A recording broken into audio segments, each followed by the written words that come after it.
ಇತರರಿಗೆಲ್ಲ ನಮಸ್ಕಾರಗಳು. ಶ್ರೀನಿವಾಸ ಇತಿ ಶ್ರೇಷ್ಠದಯಾ ಪಾತ್ರಂ ಗುಣಾನ್ವಿತಃ ಕೌಶಿಕೋನಂತರಂಗಾರ್ಯಶ್ಚಿರಂ ವಿಜೇತಾಂ ಭುವಿ ನ್ಯಸ್ತಾತ್ಮೀಯಪರಂ ವರಪ್ರತಗುರೋ ವೈರಾಗ್ಯಭಾಗ್ಯೋರ್ಧೌ ವೇದಾಂತಾಮೃತಸಾರವಂತಮನಘಾತ್ ಶ್ರೀನಿವಾಸಾತ್ ಗುರೋಃ ಶ್ರೀಶೈಲಾನ್ವಯಕೌಸ್ತುಭಸ್ವಿತನಯಂ ಶ್ರೇಯೋನಿಧೇ ಶ್ರೀನಿಧೇಃ ವಂದೇ ಸಾಧುಕಟಾಕ್ಷಕೇಳಿನಿಲಯಂ ಶ್ರೀಕೃಷ್ಣಸದ್ದೇಶಿಕಂ ಶ್ರೀವಾಸರಂಗಪರಕಾಲಮುನಿತ್ರಯಾಪ್ತಲಕ್ಷ್ಮಾತ್ಮರಕ್ಷಣೇತಿ ತ್ವೈಗಾಗಮಾन्तम् आचार्यभक्तिपरिपूतमनर्घशीलं गोपालदेशिकमुनिं गुरुमाश्रयामः। नारायणाख्येतिराजपदाब्जभृङ्गः श्रीवासयोगिगुरुणार्पितभारमीशे भक्त्यादिपूर्णवरदारिकृपात्तचिह्नं श्रीनिवासमुनिवर्यमहं प्रपद्ये। श्रीनारायणयोगीन्द्रवरदारिकृपाश्रयं रङ्गे च पादगणितं श्रीनिवासमुनिं भजे। नव्यरङ्गयतीन्द्राङ्घ्रिपङ्कजभ्रमरायितं नव्यमङ्गलभूषं श्रीवरदारिगुरुं भजे। श्रीमान् वेङ्कटनाथार्य कवितार्य केसरी वेदान्ताचार्यवर्यो मे सन्निधत्तां सदा हृदि यो नित्यमच्युतपदां जयुग्मरुक्मं व्यामोहतस्तरितराणि दिनाय मेने अस्मद्गुरोर्भगवतोऽस्य देकसिन्धो रामानुजस्य चरणं प्रपद्ये। विगाहे आमुनं तीर्थं साधुवृन्दावने स्थितं निरस्तजिह्मगस्पर्शेऽत्र कृष्णच्युतादरः नाथेन मुनिनाथेन भवेयं नाथवानहं यस्य नैकविकं तत्त्वं मुष्टामनुगताङ्गतं यस्य सारस्वतश्रोतोकुलामोदवासितं कृतीनां विश्रमायालं चठारिं तमुपास्महे। वन्दे वैकुण्ठसेनान्यं देवं सूत्रवती सखं यद्वेत्र शिखरस्पन्दे विश्वमेतद्व्यवस्थितं सह धर्मचरीं शौरेः सम्मन्त्रितजगद्धिताम् अनुग्रहमयीं वन्दे नित्यमज्ञातनिग्रहां कमप्याद्यं गुरुं वन्दे कमलागृहमेधिनं प्रवक्ता छन्दसां वक्ता पञ्चरात्रस्य स्वयं ज्ञानानन्दमयं देवं निर्मलस्फटिकाकृतिम् आधारं सर्वविद्यानां हयग्रीवमुपास्महे। लक्ष्मीनेत्रोत्पलश्रीसततपरिचयादेशसंवर्धमानः नाभीनाळीकरिङ्खण्मधुकरपटली दत्तहस्तावलम्बः अस्माकं सम्पदोघानविरलतुलसीदाम सञ्जातभूमः काळिन्दी कान्तिहारी कलेतोपुषः काळिमा कैटभारेः निगमान्तमहादेशिकाय नमः।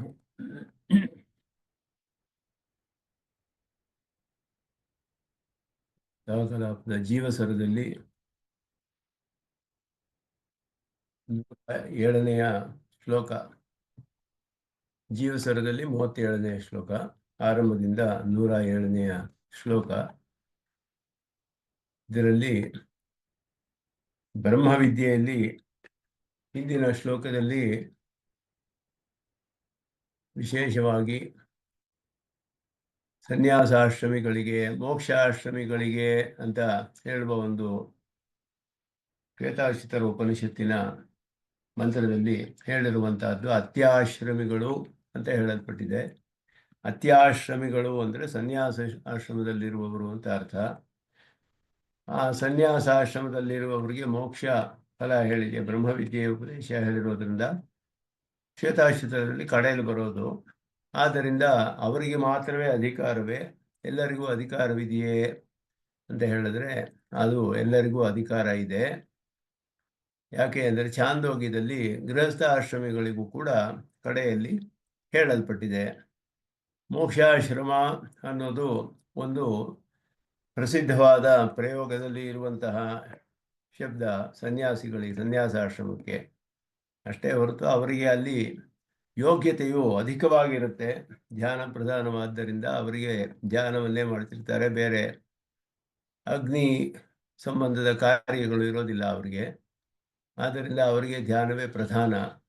ಆದ್ದರಿಂದ ಅವರಿಗೆ ಅಧಿಕವಾದ ಯೋಗ್ಯತೆ ಇದೆ ಎನ್ನುವ ಒಂದು ದೃಷ್ಟಿಯಿಂದ ಅವರಿಗೆ ಮೋಕ್ಷಾಶ್ರಮಿಗಳು ಅಂತ ಹೇಳಲ್ಪಟ್ಟಿದೆಯೇ ಹೊರತು ಎಲ್ಲರಿಗೂ ಕೂಡ ಇದೆ ಅನ್ನೋದನ್ನು ಹೇಳಿದ್ರು. ಅದು ಯೋಗ್ಯತಾ ಅಧಿಕ್ಯ ಮಾತ್ರಂ. ಅದರಿಂದ ಚರಮೇತು ಯೋಗ್ಯತಾ ಅಧಿಕ್ಯ ಮಾತ್ರಂ. ಅಧಿಕವಾದ ಯೋಗ್ಯತೆಯು ಅಧಿಕವಾಗಿದೆ ಅಷ್ಟೇ ಹೊರತು ಎಲ್ಲರಿಗೂ ಸಮಾನವಾಗಿ ಬ್ರಹ್ಮವಿದ್ಯೆಯಲ್ಲಿ ಅಧಿಕಾರಿ ಇದೆ ಅಂತ ಹೇಳುವಂತಹ ಶ್ಲೋಕ. ಅದನ್ನು ಹೋದ ಕ್ಲಾಸಿನಲ್ಲಿ ನೋಡಿದ್ವಿ. ಈಗ ಅದಾದ ಮೇಲೆ ಇಲ್ಲಿ ಕರ್ಮಗಳ ವಿಷಯವೇ ಬರುತ್ತೆ. ಇನ್ನು ನಿತ್ಯ ನೈಮಿತಿಕ ಕರ್ಮಗಳು, ಗೀತೆಯಲ್ಲಿಯೂ ಇದೇ ವಿಷಯಗಳೆಲ್ಲ ಬರ್ತಾ ಇದೆ.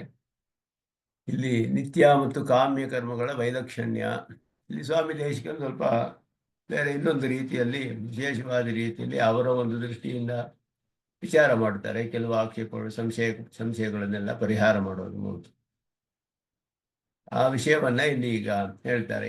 ನಿತ್ಯಂ ತನ್ನ ಕಾಮ್ಯಂ ತದಪಿ ನ ತದಿತಿ ಸ್ಥಾಪಿತೆ ಕರ್ಮಭೇದೇಪಿ ಏಕಂ ವಿದ್ಯಾಶ್ರಮಾಂಗಂ ಭವತಿ ವಿನಿಯುಕ್ತ್ಯಂತರೇಣ ಉಪಪತ್ತೇಃ ತತ್ರ ಅನುಷ್ಠಾನತಂತ್ರಂ ವಿದೂಷಿತು ಘಟತೆ ಕರ್ತೃಕಾಲಾದಿ ಅಭೇದಾತ್ ಪ್ರಾಜಾಪತ್ಯಾದಿ ಲೋಕಾರ್ಥಿನಿ ಚ ತದಿತರಃ ಅನರ್ಥರೋಧಾಯ ತದ್ವಾನ್ ಅಂತ ಹೇಳಿ ಇಲ್ಲಿ ನಿತ್ಯ ಕರ್ಮಗಳು, ನೈಮಿತ್ತಿಕ ಕರ್ಮಗಳು, ಇದರ ಸ್ವರೂಪವನ್ನ ವಿಚಾರ ಮಾಡಿ ಅದರಲ್ಲಿ ನಿತ್ಯ, ನೈಮಿತ್ತಿಕ, ಕಾಮ್ಯ ಕರ್ಮಗಳು, ಅದರ ವ್ಯವಸ್ಥೆ ಹೇಗೆ ಉಂಟಾಗುತ್ತೆ, ಇದೆಲ್ಲ ಒಬ್ಬ ಮುಮುಕ್ಷುವಾದವನಿಗೆ ಅವನಿಗೆ ಹೇಗೆ ಸಂಬಂಧಿಸುತ್ತೆ, ಆ ವಿಷಯದಲ್ಲಿ ನಿತ್ಯ, ನೈಮಿತ್ತಿಕ, ಕಾಮ್ಯ ಕರ್ಮಗಳ ವಿಷಯವನ್ನ ಈಗ ತೆಗಿತಾರೆ. ಈಗ ವರ್ಣಾಶ್ರಮ ಧರ್ಮಗಳು ವಿದ್ಯೆಗೆ ಅಂಗ ಅನ್ನೋದು ಮೊದಲೇ ಹೇಳಿದ್ರು. ವರ್ಣಾಶ್ರಮ ಧರ್ಮಗಳು ಅನ್ನೋದರಲ್ಲಿ ಇನ್ನೂ ಅಧಿಕವಾದ ಸಂಶಯವನ್ನ ಇಲ್ಲಿ ಪರಿಹಾರ ಮಾಡ್ತಾರೆ.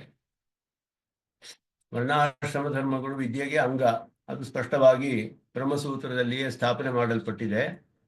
ಅದನ್ನ ಎಲ್ಲ ಕಡೆಯೂ ಅನೇಕ ಗ್ರಂಥಗಳಲ್ಲಿ ವಿಚಾರ ಮಾಡಿ ಸ್ಪಷ್ಟವಾಗಿ ಸ್ಥಾಪನೆ ಮಾಡಿದ್ದಾರೆ. ಅದರಲ್ಲಿ ಯತ್ ನಿತ್ಯಂ ತತ್ ಕಾಮ್ಯಂ, ಯಾವುದು ನಿತ್ಯವೋ ಅದು ಕಾಮ್ಯವಾಗೋದಿಲ್ಲ. ಸಂಧ್ಯಾವಂದನವೇ ಮೊದಲಾದ ರೂಪವಾದ ನಿತ್ಯ ಕರ್ಮಗಳು ಕಾಮ್ಯ ಕರ್ಮಗಳಾಗೋದಿಲ್ಲ. ತದಪಿ ನ ತತ್, ಅಂದರೆ ಕಾಮ್ಯ ಕರ್ಮಗಳು ನಿತ್ಯ ಕರ್ಮ ಆಗೋದಿಲ್ಲ.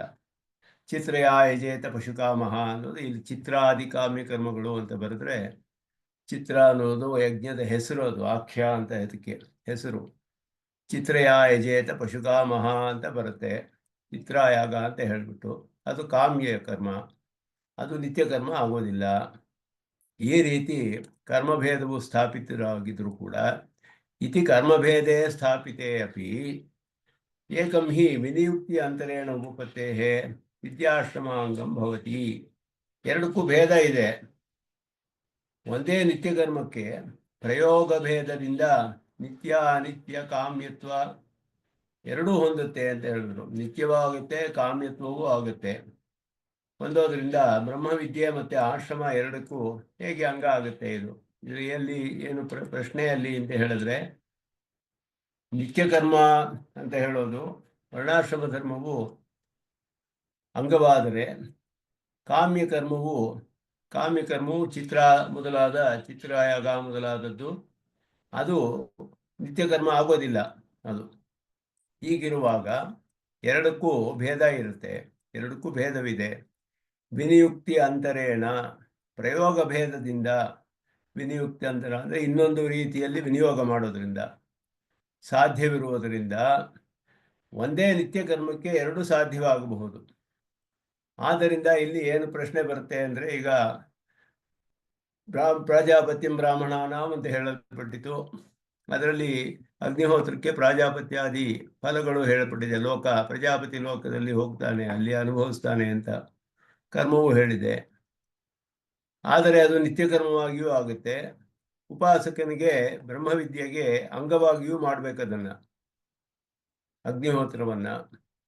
ನಿತ್ಯ ಕರ್ಮವೂ ಆಗಬಹುದು, ಅದನ್ನ ಒಂದು ಫಲಕ್ಕೂ ಕೂಡ ಉಪಯೋಗಿಸಬಹುದು. 3 ವಿಧವಾದ ಪ್ರಯೋಗ ಬರುತ್ತೆ ಅದರಲ್ಲಿ. ಇದು ಎರಡು ಹೇಗೆ ಸಾಧ್ಯ? ವರ್ಣಾಶ್ರಮ ಧರ್ಮ ಅದರಲ್ಲಿ ಮುಖ್ಯವಾಗಬೇಕಾಗಿರೋದು ಒಬ್ಬ ಬ್ರಹ್ಮವಿದ್ಯಾನಿಷ್ಠನಿಗೆ ಬ್ರಹ್ಮದ ಉಪಾಸನೆ ಮಾಡ್ತಾ ಇದ್ದಾನೆ. ಯಾವುದೋ ಒಂದು ದಹರ ವಿದ್ಯೆಯೋ ಶಾಂಡಿಲ್ಯ ವಿದ್ಯೆಯೋ ಯಾವುದೋ ಒಂದು ವಿದ್ಯೆಯನ್ನ ಉಪದೇಶ ಪಡೆದು ಆಚಾರ್ಯರಿಂದ ಅದರ ಉಪಾಸನೆಯನ್ನ ಒಬ್ಬ ಮುಮುಕ್ಷು ಆದವನು, ಬ್ರಹ್ಮ ಉಪಾಸಕ, ಬ್ರಹ್ಮವಿದ್ಯೆಯನ್ನ ಅನುಷ್ಠಾನ ಮಾಡ್ತಾ ಇದ್ದಾನೆ. ಅವನಿಗೆ ನಿತ್ಯ ನೈಮಿತ್ತಿಕ ಕರ್ಮಗಳು ಬ್ರಹ್ಮವಿದ್ಯೆಗೆ ಅಂಗವಾಗಿ ಮಾಡಬೇಕು. ಅಷ್ಟೇ ಅಲ್ಲದೆ ನಿತ್ಯ ನೈಮಿತ್ತಿಕಗಳು ವರ್ಣಾಶ್ರಮ ಧರ್ಮವೂ ಆಗಿದೆ. ಅವನಿಗೆ ವರ್ಣಾಶ್ರಮ ಧರ್ಮವಾಗಿಯೂ ಮಾಡಬೇಕು, ಅಂಗವಾಗಿಯೂ ಮಾಡಬೇಕು. ಎರಡು ಹೇಗೆ ಸಾಧ್ಯ? ಆದ್ದರಿಂದ ಬ್ರಹ್ಮವಿದ್ಯೆ, ಆಶ್ರಮ ಎರಡಕ್ಕೂ ಹೇಗೆ ಅಂಗವಾಗುತ್ತಿದ್ದು? ವರ್ಣಾಶ್ರಮಕ್ಕೆ ಅಂಗವಾಗಿ ಮಾಡಬೇಕು ಅವನು, ಬ್ರಹ್ಮವಿದ್ಯೆಗೆ ಅಂಗವಾಗಿಯೂ ಮಾಡಬೇಕು. ಅದಕ್ಕೆ ಇಲ್ಲಿ ಇನ್ನೊಂದು ಉದಾಹರಣೆಯನ್ನು ಕೊಡ್ತಾರೆ. ಸರ್ವೇಭ್ಯೋ ದರ್ಶಪೂರ್ಣಮಾಸೋ ಯಜೇತ, ಎಲ್ಲ ಫಲಗಳು ಬರುತ್ತೆ ಅಂತ ಹೇಳಿದ್ರು ದರ್ಶಪೂರ್ಣ ಮಾಸದಲ್ಲಿ. ಕರ್ತೃವಿನ ಇಚ್ಛೆಗೆ ತಕ್ಕಂತೆ ಯಾವ ಫಲ ಬೇಕಾದರೂ ಬರಬಹುದು ಅಂತ ಹೇಳಿದೆ. ಒಂದೇ ಕರ್ಮ ಅನೇಕ ಫಲಗಳಿಗೆ ಸಾಧನವಾದಾಗ ಒಂದು ಸಲ ಕರ್ಮಾನುಷ್ಠಾನದಿಂದಲೇ ಎಲ್ಲ ಫಲವೂ ಬರುತ್ತೆಯೇ ಅಂತ ಹೇಳಿದ್ರೆ, ಒಂದೊಂದು ಫಲಕ್ಕೆ ಒಂದೊಂದೇ ಸಲ ಅನುಷ್ಠಾನ ಮಾಡಬೇಕು. ಒಂದೊಂದು ಫಲಕ್ಕೂ ಒಂದೊಂದು ಸಲ ಅನುಷ್ಠಾನ ಮಾಡಬೇಕು. ಒಂದು ಸತಿ ಅನುಷ್ಠಾನ ಮಾಡಿದ್ರೆ ಎಲ್ಲ ಬರೋದಿಲ್ಲ. ಒಂದು ಸಲ ಅನುಷ್ಠಾನದಿಂದ ಒಂದು ಫಲ ಮಾತ್ರ ಬರುತ್ತೆ. ಅವನು ಸಂಕಲ್ಪ ಮಾಡುವಾಗ ಒಂದು ಫಲಕ್ಕೆ ಸಂಕಲ್ಪ ಮಾಡಿ ಅದನ್ನು ಅನುಷ್ಠಾನ ಮಾಡ್ತಾನೆ. ಇನ್ನೊಂದು ಸತಿ ಇನ್ನೊಂದು ಫಲಕ್ಕೆ ಮಾಡಬಹುದು. ಆದ್ದರಿಂದ ಅಲ್ಲಿ ಬೇರೆ ಫಲ ಬೇಕಾದರೆ ಮತ್ತೊಂದು ಸತ ಮಾಡಬೇಕು. ಇದು ಪೂರ್ವ ಮೀಮಾಂಸೆಯಲ್ಲಿ ಸ್ಥಾಪನೆ ಮಾಡಿರೋದು. ಇದು ಅದರ ಒಂದು ಕರ್ಮದ ವಿನಿಯೋಗದ ವಿಷಯದಲ್ಲಿ. ಹಾಗೆಯೇ ಶಾಸ್ತ್ರಾರ್ಥ ಅಂತ ಹೇಳೋದು ಅದುವೇ ಹಾಗೆ. ಸಕೃತ್ಕೃತ ಶಾಸ್ತ್ರಾರ್ಥ ಅಂತ ಹೇಳ್ಬಿಟ್ಟು ಒಂದು ಸತಿ ಅನುಷ್ಠಾನ ಮಾಡಿದ್ರೆ ಒಂದು ಫಲ ಬರುತ್ತೆ. ಸಕೃತ್ಕೃತ ಶಾಸ್ತ್ರಾರ್ಥ ಅಂತ. ಇದಕ್ಕೆ ವಿನಿಯೋಗ ಪೃಥಕ್ತ್ವ ನ್ಯಾಯ ಅಂತ ಹೆಸರು.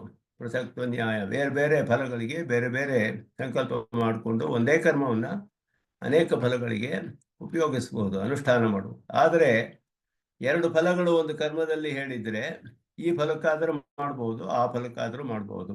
ಆವಾಗ ಎರಡು ಸತಿ ಮಾಡಬೇಕು. ಎರಡು ಫಲವೂ ಬೇಕು ಅಂದರೆ ಎರಡು ಸತಿ ಮಾಡಬೇಕು. ಈ ವರ್ಣಾಶ್ರಮ ಧರ್ಮದಲ್ಲಿ ಬ್ರಹ್ಮವಿದ್ಯೆಗೆ ಅಂಗವಾಗಿ ಮಾಡೋದು ಬೇರೆ ಆಯಿತು, ವರ್ಣಾಶ್ರಮ ಧರ್ಮವಾಗಿ ಮಾಡೋದು ಬೇರೆ ಆಯಿತು. ಆಗ ಒಬ್ಬ ಬ್ರಹ್ಮವಿದ್ಯಾನಿಷ್ಠನು ಎರಡು ಸತಿ ಮಾಡಬೇಕಾಗುತ್ತೆ ನಿತ್ಯ ಕರ್ಮಗಳನ್ನು. ತಾನು ಮಾಡ್ತಿರೋ ಉಪಾಸನೆಗೆ ಅಂಗವಾಗಿ ಸತಿ ಮಾಡಬೇಕು, ತನ್ನ ವರ್ಣಾಶ್ರಮ ಧರ್ಮಕ್ಕೆ ಪ್ರಯುಕ್ತವಾಗಿ ಇನ್ನೊಂದು ಸತಿ ಮಾಡಬೇಕು. ಇದು ಸಂಶಯ ಇಲ್ಲಿ. ಇದು ಒಂದು ಅಧಿಕವಾದ ಸಂಶಯ ಇಲ್ಲಿ ಈ ಗ್ರಂಥದಲ್ಲಿ ಸ್ವಾಮಿ ದೇಶಿಕನ್ ಹೇಳ್ತಾ ಇರೋದು. ಬೇರೆ ಗ್ರಂಥಗಳಲ್ಲಿ ಈ ರೀತಿ ಕಂಡು ಬರೋದಿಲ್ಲ. ಈ ಅನೇಕ ವಿಧವಾದ ಸಂಶಯಗಳನ್ನು ಇಲ್ಲಿ ಪರಿಹಾರ ಮಾಡ್ತಾರೆ ಈ ಗ್ರಂಥದಲ್ಲಿ. ವಿಶೇಷವಾಗಿ ಬೇರೆ ಎದ್ದು ಕಂಡು ಬರೋದಿಲ್ಲ. ಎಷ್ಟೋ ವಿಷಯಗಳು ಹೊಸದಾಗಿರುತ್ತೆ ಇಲ್ಲಿ. ಒಂದು ಕರ್ಮ ಸಕೃತ್ಕೃತ ಶಾಸ್ತ್ರಾರ್ಥ ಅಂತ ಹೇಳಿ ಒಂದು ಫಲಕ್ಕೂ ಒಂದು ಸತಿ ಮಾಡಬೇಕು. ಆದ್ದರಿಂದ ಅಗ್ನಿಹೋತ್ರವನ್ನು ಅವನು ವರ್ಣಾಶ್ರಮ ಧರ್ಮವಾಗಿಯೂ ಮಾಡಬೇಕು, ಬ್ರಹ್ಮವಿದ್ಯೆಗೆ ಅಂಗವಾಗಿಯೂ ಮಾಡಬೇಕು. ಅದುವೇ ಬೇರೆ ಆಯಿತು, ಇದುವೇ ಬೇರೆ ಆಯಿತು. ಆಗ ಒಬ್ಬ ಬ್ರಹ್ಮವಿದ್ಯಾನಿಷ್ಠನು ಎರಡು ಸತಿ ಮಾಡಬೇಕು ಅಥವಾ ಒಂದು ಸತಿನೇ ಮಾಡಿದ್ರೆ ಆಗತ್ತೆ. ಇದು ಸಂಶಯ ಇಲ್ಲಿ. ಪೂರ್ವ ಮೀಮಾಂಸಾ ನ್ಯಾಯದಲ್ಲಿ ಹೇಳಿರುವ ಹಾಗೆ ಒಂದು ಕರ್ಮಕ್ಕೆ ಅನೇಕ ಫಲಗಳಿದ್ರೆ ಒಂದೊಂದು ಫಲಕ್ಕೂ ಮತ್ತೆ ಮತ್ತೆ ಅನುಷ್ಠಾನ ಮಾಡಬೇಕು. ಒಂದು ಅನುಷ್ಠಾನದಿಂದ ಎಲ್ಲ ಫಲವೂ ಬರೋದಿಲ್ಲ ಅದರಲ್ಲಿ. ಆದ್ದರಿಂದ ಇಲ್ಲಿಯೂ ಕೂಡ ಪ್ರಯೋಗ ಭೇದದಿಂದ ನಿತ್ಯ ಕರ್ಮಗಳಿಗೆ ಕರ್ತೃಗೆ ಇಷ್ಟ ಬಂದಂತೆ ಪ್ರಾಜಾಪತ್ಯಾದಿ ಲೋಕ ಪ್ರಾಪ್ತಿ ಫಲವಾಗಬಹುದು ಅಥವಾ ಬ್ರಹ್ಮವಿದ್ಯಾಂಗವಾದರೂ ಆಗಬಹುದು, ವಿರೋಧವಿಲ್ಲ. ಆದರೆ ಎರಡು ಸತಿ ಮಾಡಬೇಕಾಗುತ್ತೆ ಅನ್ನೋ ಪ್ರಶ್ನೆ ಬರುತ್ತೆ. ಉದ್ದೇಶ ಭಿನ್ನವಾದಾಗ ಕರ್ಮಗಳನ್ನು ಎರಡು ಸಲ ಮಾಡಬೇಕಾದಲ್ಲ. ಪ್ರಕೃತ ಬ್ರಹ್ಮೋಪಾಸಕನು ಆಶ್ರಮದಲ್ಲಿ ಧರ್ಮದಲ್ಲಿಯೂ ಇದ್ದಾನೆ, ವಿದ್ಯಾಂಗವಾಗಿಯೂ ಇರೋದ್ರಿಂದ ಎರಡು ಸಲ ಮಾಡಬೇಕಲ್ವಾ ಅನ್ನುವ ಸಂಶಯವನ್ನು ಇಲ್ಲಿ ಪರಿಹಾರ ಮಾಡ್ತಾರೆ. ಎರಡು ಸತಿ ಮಾಡಬೇಕಾಗತ್ತೆ, ಒಂದೇ ಸತಿ ಮಾಡಿದ್ರೆ ಹೇಗಾಗುತ್ತೆ ಅಂತ ಹೇಳಿದ್ರೆ, ಏಕಂ ವಿದ್ಯಾಶ್ರಮಾಂಗಂ ಭವತಿ ವಿನಿಯುಕ್ತ್ಯಂತರೇಣ ಉಪಪತ್ತೇ ತತ್ರ ಅನುಷ್ಠಾನ ತಂತ್ರಂ ವಿದುಷಿತು ಘಟತೆ ಕರ್ತೃಕಾಲಾದಿ ಅಭೇದಾತ್. ತಂತ್ರ ಅಂತ ಒಂದು ವಿಶೇಷವಾದ ಶಾಸ್ತ್ರಾರ್ಥವನ್ನು ಜೈಮಿನಿ ಹೇಳಿದ್ದಾರೆ. ಅದು 11ನೇ ಅಧ್ಯಾಯದಲ್ಲಿ ಬರುತ್ತೆ. 11ನೇ ಅಧ್ಯಾಯದ ವಿಷಯ ತಂತ್ರ ಅನ್ನೋದು. 12 ಅಧ್ಯಾಯಗಳಲ್ಲಿ ಪೂರ್ವಮೀಮಾಂಸಾ ಶಾಸ್ತ್ರ ಬರೆದರು ಜೈಮಿನಿಗಳು ಸೂತ್ರ ರೂಪದಲ್ಲಿ. ಆ 12 ಅಧ್ಯಾಯಗಳಲ್ಲಿ ಒಂದೊಂದು ಅಧ್ಯಾಯದಲ್ಲೂ ಬೇರೆ ಬೇರೆ ಪ್ರಮಾಣ, ಅಂಗ ಮೊದಲಾದ ವಿಷಯಗಳೆಲ್ಲ ಬರುತ್ತೆ. ಮೊದಲು ಪ್ರಮಾಣಗಳ ವಿಷಯ, ಆಮೇಲೆ ಕರ್ಮಭೇದ, ಆಮೇಲೆ ಅಂಗಗಳೇನು, ಆಮೇಲೆ ಈ ರೀತಿ ಒಂದೊಂದು ಅಧ್ಯಾಯದಲ್ಲೂ ಒಂದೊಂದು ವಿಶೇಷವಾದ ವಿಷಯ ತಗೊಂಡು ಆ ವಿಷಯಗಳನ್ನು ವೇದವಾಕ್ಯಗಳನ್ನೆಲ್ಲ ವ್ಯವಸ್ಥೆ ಮಾಡ್ತಾರೆ. ಅಲ್ಲಿ ಅರ್ಥಗಳನ್ನು ಹೇಗೆ ಮಾಡಬೇಕು ವೇದವಾಕ್ಯಗಳಿಗೆ, ಪೂರ್ವ ಕಾಂಡದ ವೇದವಾಕ್ಯಗಳಿಗೆ ಅಂತ ಹೇಳಿ. 11ನೇ ಅಧ್ಯಾಯದಲ್ಲಿ ತಂತ್ರ ಅನ್ನುವ ಒಂದು ವಿಶೇಷವಾದ ಶಾಸ್ತ್ರಾರ್ಥ. ಅದು ಏನಂದರೆ ಒಂದು ಅನುಷ್ಠಾನದಿಂದ ಎರಡು ಪ್ರಯೋಜನ ಪಡೆದುಕೊಳ್ಳೋದು. ಆ ರೀತಿ ಸಾಧ್ಯ ಆಗೋದು ತಂತ್ರ ಅಂತ ಹೆಸರು. ಅದಕ್ಕೆ ಒಂದು ವ್ಯಾಪಾರದಿಂದ ಎರಡು ಫಲ, ಎರಡು ಸತಿ ಎರಡು ಪ್ರಯೋಜನಗಳು ಉಂಟಾಗುತ್ತೆ. ಜೈಮಿನಿ ನ್ಯಾಯಮಾಲಾ ವಿಸ್ತಾರದಲ್ಲಿ ಉದಾಹರಣೆ ಕೊಡುವಾಗ 4 ಜನ ಊಟ ಮಾಡ್ತಾ ಇದ್ರೆ ಅದರಲ್ಲಿ ಒಬ್ಬೊಬ್ಬರಿಗೂ ಬೇರೆ ಬೇರೆಯಾಗಿ ವಿನಿಯೋಗ ಮಾಡಬೇಕು ಬಡಿಸೋವಾಗ. ಆದರೆ ಒಂದು ದೀಪ ಮಧ್ಯ ಇಟ್ಟರೆ ಆ ದೀಪ 4 ಜನಕ್ಕೂ ಪ್ರಯೋಜನ ಆಗುತ್ತೆ. ಆದ್ದರಿಂದ ಒಂದು ಕ್ರಿಯೆಯಿಂದ 4 ಜನಕ್ಕೆ ಪ್ರಯೋಜನ ಆಯಿತು. ಹಾಗೆಯೇ ಕೆಲವು ಅಂಗಗಳು ಒಂದು ಅಂಗದಿಂದ ಅನೇಕ ಕರ್ಮ ಇದಕ್ಕೆ ಪ್ರಯೋಜನ ಆಗುವ ಹಾಗೆ ಆ ರೀತಿ ತಂತ್ರ ಅಂತ ಹೇಳ್ತಾರೆ ಅದನ್ನು. ಪ್ರಸಿದ್ಧವಾದ ಪ್ರಯೋಗ ಹೇಳುವಾಗ ಈ ತರ್ಪಣ ಮೊದಲಾದವುಗಳಲ್ಲಿ ಮಾಡುವಾಗ ಒಂದು ಮರದ ಕೆಳಗಡೆ ಮಾಡಿದ್ರೆ, ಮಾವಿನ ಮರದ ಕೆಳಗಡೆ ಅದನ್ನು ಮಾಡಿದ್ರೆ ಆವಾಗ ಏನಾಯಿತು, ಆವಾಗ ಆಮ್ರಾಶ್ಚ ಸಿಕ್ತಾಹ ಪಿತರಶ್ಚ ತೃಪ್ತಾಹ ಅಂತ ಹೇಳ್ತಾರೆ. ಮರಕ್ಕೂ ನೀರು ಹಾಕಿದಾಗ ಆಯಿತು, ಪಿತೃಗಳಿಗೂ ತೃಪ್ತಿ ಆಯಿತು, ಎರಡು ಫಲವೂ ಆಗುತ್ತೆ. ಒಂದು ಕ್ರಿಯೆಯಿಂದ ಏಕಾಕ್ರಿಯಾ ದ್ವ್ಯರ್ಥಕರಿ ಬಭೂವ, ಒಂದು ಕ್ರಿಯೆ ಎರಡು ಪ್ರಯೋಜನವಾಗುತ್ತೆ. ಏಕಾಕ್ರಿಯಾ ದ್ವ್ಯರ್ಥಕರಿ ಬಭೂವ ಅಂತ, ಅದು ತಂತ್ರ ಅಂತ ಹೆಸರು. ಆ ತಂತ್ರ ಅನ್ನೋದ್ರಿಂದ ಇಲ್ಲಿ ಸಾಧ್ಯ. ಇದು ಪೂರ್ವಮೀಮಾಂಸಾ ಶಾಸ್ತ್ರದ ಒಂದು ವಿಶೇಷವಾದ ಶಾಸ್ತ್ರಾರ್ಥ, ಪಾರಿಭಾಷಿಕ ಶಬ್ದ ತಂತ್ರ ಅಂತ ಅವರು ಸ್ಥಾಪನೆ ಮಾಡೋದು ಜೈಮಿನಿಗಳು. ಅದನ್ನ ಇಲ್ಲಿ ಹೇಳ್ತಾರೆ. ತತ್ರ ವಿದುಷಿತು ಪ್ರಾಜಾಪತ್ಯಾದಿ ಲೋಕಾರ್ಥಿನಿ ಚ ಕರ್ತೃಕಾಲಾದಿ ಅಭೇದಾತಿ ಅನುಷ್ಠಾನ ತಂತ್ರಂ ಘಟತೆ. ನಿತ್ಯಕರ್ಮ ವಿಷಯದಲ್ಲಿ ಇದು ಬ್ರಹ್ಮಸೂತ್ರಗಳಲ್ಲಿ ಭಾಷ್ಯಕಾರರು ಕೂಡ ಈ ತಂತ್ರವನ್ನು ಉಪಯೋಗಿಸ್ತಾರೆ. ಅನೇಕ ಬ್ರಹ್ಮಸೂತ್ರಗಳಲ್ಲಿ ಬಂದಿದೆ, ನಾವು ಭಾಷ್ಯದಲ್ಲಿ ಅದನ್ನು ನೋಡಿದ್ದೀವಿ. ನಿತ್ಯಕರ್ಮ ವಿಷಯದಲ್ಲಿ ಪ್ರಾಜಾಪತ್ಯ ಲೋಕ ಮೊದಲಾದ ಫಲ ಅಪೇಕ್ಷಿಸುವವನು ಒಂದೇ ಸಲ ಮಾಡಿದರೆ ಸಾಕು ಅಂತ ಹೇಳಿರುವ ಹಾಗೆ, ಬ್ರಹ್ಮವಿದ್ಯಾನುಷ್ಠಾನ ವಿಷಯದಲ್ಲಿಯೂ ಕೂಡ ವ್ಯಕ್ತಿ, ಕಾಲ, ಪ್ರಯೋಗ ಕ್ರಮ ಎಲ್ಲ ಒಂದೇ ಆಗಿರೋದ್ರಿಂದ ಒಂದೇ ಅನುಷ್ಠಾನದಲ್ಲಿ ಎರಡು ಉದ್ದೇಶನೂ ಸಿಗುತ್ತೆ. ಆದ್ದರಿಂದ ಇದರಲ್ಲಿ ವ್ಯಕ್ತಿ, ಕಾಲ, ಪ್ರಯೋಗ ಕ್ರಮ ಅದರಲ್ಲೆಲ್ಲ ಬೇರೆ ಇಲ್ಲ. ಒಬ್ಬನೇ ಒಂದೇ ಪ್ರಯೋಗ ಒಂದೇ ಕಾಲದಲ್ಲಿ ಮಾಡ್ತಾ ಇದ್ದಾನೆ. ನಿತ್ಯಕರ್ಮದಲ್ಲಿ ಅವನು ಪ್ರಾಜಾಪತ್ಯಾದಿ ಲೋಕಗಳಿಗೆ ಅಗ್ನಿಹೋತ್ರ ಮಾಡಿದ್ರೆ ಅದರಲ್ಲಿ ನಿತ್ಯವೂ ಆಗುತ್ತೆ, ಪ್ರಾಜಾಪತ್ಯಾದಿ ಲೋಕಕ್ಕೂ ಆಗುತ್ತೆ, ಎರಡಕ್ಕೂ ಅದು ಪ್ರಯೋಜನವಾಗುತ್ತೆ. ನಿತ್ಯಕರ್ಮನೂ ಮಾಡಿದಾಗಾಯಿತು, ಆ ಫಲಕ್ಕೂ ಮಾಡಬಹುದು, ಹಾಗಾಗುತ್ತೆ ಅದು. ಅದೇ ರೀತಿ ಬ್ರಹ್ಮವಿದ್ಯಾನುಷ್ಠಾನಗೂ ಇಲ್ಲಿ ಪ್ರಧಾನವಾಗಿ ಬ್ರಹ್ಮವಿದ್ಯಾನುಷ್ಠಾನ ವಿಚಾರ ಮಾಡ್ತಾ ಇರೋದು. ಉಪಾಸಕನ ವಿಷಯ, ಮೋಕ್ಷದ ವಿಷಯವೇ ಬರ್ತಾ ಇದೆ ಇಲ್ಲಿ. ಆದ್ದರಿಂದ ಅವನಿಗೆ ಸಂಬಂಧಿಸಿದಂತೆ ಆ ಬ್ರಹ್ಮವಿದ್ಯಾನುಷ್ಠಾನ ವಿಷಯದಲ್ಲಿಯೂ ಕೂಡ ನಿತ್ಯ ಕರ್ಮವಾಗಿಯೂ ಮಾಡಬಹುದು, ವರ್ಣಾಶ್ರಮ ಧರ್ಮಕ್ಕೆ ಅಂಗವಾಗಿ, ಅದು ಬ್ರಹ್ಮವಿದ್ಯೆಗೆ ಅಂಗವಾಗಿಯೂ ಮಾಡಬಹುದು. ಎರಡೂ ಸೇರಿ ಒಂದು ಅನುಷ್ಠಾನ ಮಾಡಿದ್ರೆ ಎರಡಕ್ಕೂ ಪ್ರಯೋಜನವಾಗಿದ್ದು ತಂತ್ರ ಅನ್ನುವ ಅರ್ಥದಿಂದ ಸಿಗುತ್ತೆ ನಮಗೆ. ಅದನ್ನು ಸ್ಥಾಪನೆ ಮಾಡ್ತಾರೆ. ತದಿತರ ಅನರ್ಥರೋಧಾಯ ತದ್ವಾನ್ ಭವತಿ. ಅಷ್ಟೇ ಅಲ್ಲದೆ ಮಿಕ್ಕಿದವರು ಈ ನಿತ್ಯಕರ್ಮ ಮಾಡಿದ್ರೆ ಮಾಡದೇ ಹೋದರೆ ಪಾಪ ಬರುತ್ತೆ, ಪ್ರತಿವಾಯ. ಅದು ಬರದೇ ಇರೋದಕ್ಕೋಸ್ಕರ ಮಾಡಲೇಬೇಕು. 3 ವಿಧವಾದ ಅಧಿಕಾರಿಗಳನ್ನ ಹೇಳಿದ್ರು ಇಲ್ಲಿ. ಒಬ್ಬ ಅಧಿಕಾರಿ ಇತರ ಅಂತ ಇಲ್ಲಿ ಹೇಳ್ತಿರೋದು ಮೂರನೆಯವನು. ಒಂದ್ ನಿಮಿಷ, ತಂತ್ರ ಅನ್ನೋ ಅರ್ಥದಲ್ಲಿ ಬರುತ್ತೆ ಅಂದ್ರೆ ಅದಕ್ಕೆ ಏನು ಅರ್ಥ ಆಗಲಿಲ್ಲ. ಇಷ್ಟೊತ್ತು ಅಂತಾನೆ ವಿವರಿಸಿದೆ. ತಂತ್ರ ಅನ್ನೋದು ಒಂದು ವಿಶೇಷವಾದ ಪರಿಭಾಷೆ. ಜೈಮಿನಿ 11ನೇ ಅಧ್ಯಾಯದಲ್ಲಿ ಹೇಳಿರೋದು ತಂತ್ರ ಅಂತ ಹೆಸರು. ಏಕಾಕ್ರಿಯಾ ಅರ್ಥಕರಿ ಬಭೂವ ಅಂತ ಅದಕ್ಕೆ ವಿವರಣೆ. ಒಂದು ಕ್ರಿಯೆಯಿಂದ ಎರಡು ಪ್ರಯೋಜನ. ಏಕಾಕ್ರಿಯಾ ಅರ್ಥಕರಿ, ಹೌದು, ಅದಕ್ಕೆ ತಂತ್ರ ಅಂತ. ಪೂರ್ವಮೀಮಾಂಸೆಯಲ್ಲಿ ಅನೇಕ ವಿಷಯದಲ್ಲಿ ಒಂದು ಅನುಷ್ಠಾನದಿಂದ ಮಾವನ್ ಮರದಲ್ಲಿ ಕೆಳಗಡೆ ಮಾಡಿದ್ರೆ ಅಂತ ಹೇಳಿದ್ರಲ್ಲ, ಅದು ಆಮ್ರಾಶ್ಚ ಸಿಕ್ತ ಹಾಗೆ ಅದು ಕರ್ಮಗಳ ವಿಷಯದಲ್ಲಿ ಹೇಳ್ತಾರೆ ಜೈಮಿನಿ. ಇದು ಪ್ರಸಿದ್ಧವಾದ ಇದು ಉದಾಹರಣೆಗಳು ಕೊಡೋದು.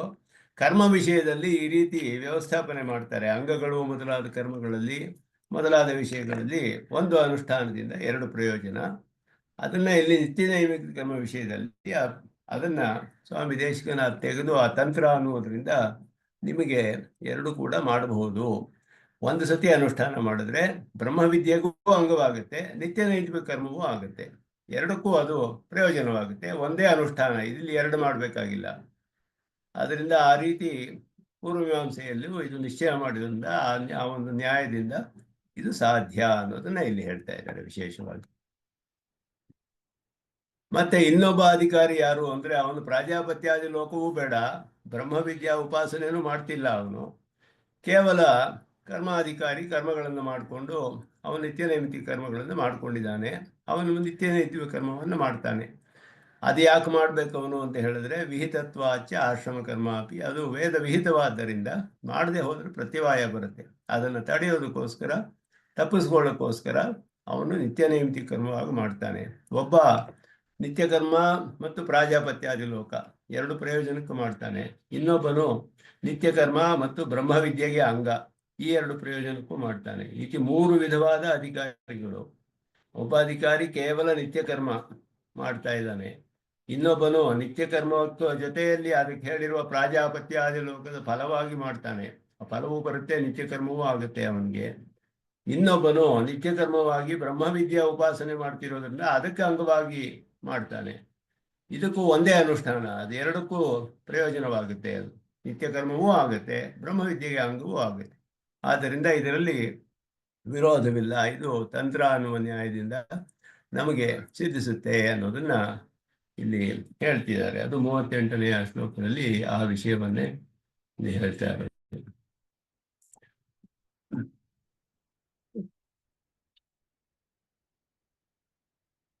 ಸಂಸ್ಕೃತದಲ್ಲಿ ಅದನ್ನು ಇದು ವಿವರಿಸ್ತಾರೆ. ಏಕಾಕ್ರಿಯಾ ದ್ರಕ್ಷತರಿ ಭಗುವ ಅನ್ನೋದು ಸಂಸ್ಕೃತದಲ್ಲಿ ಹೇಳ್ತಾರೆ ಅದನ್ನ ವಿಶೇಷವಾಗಿ.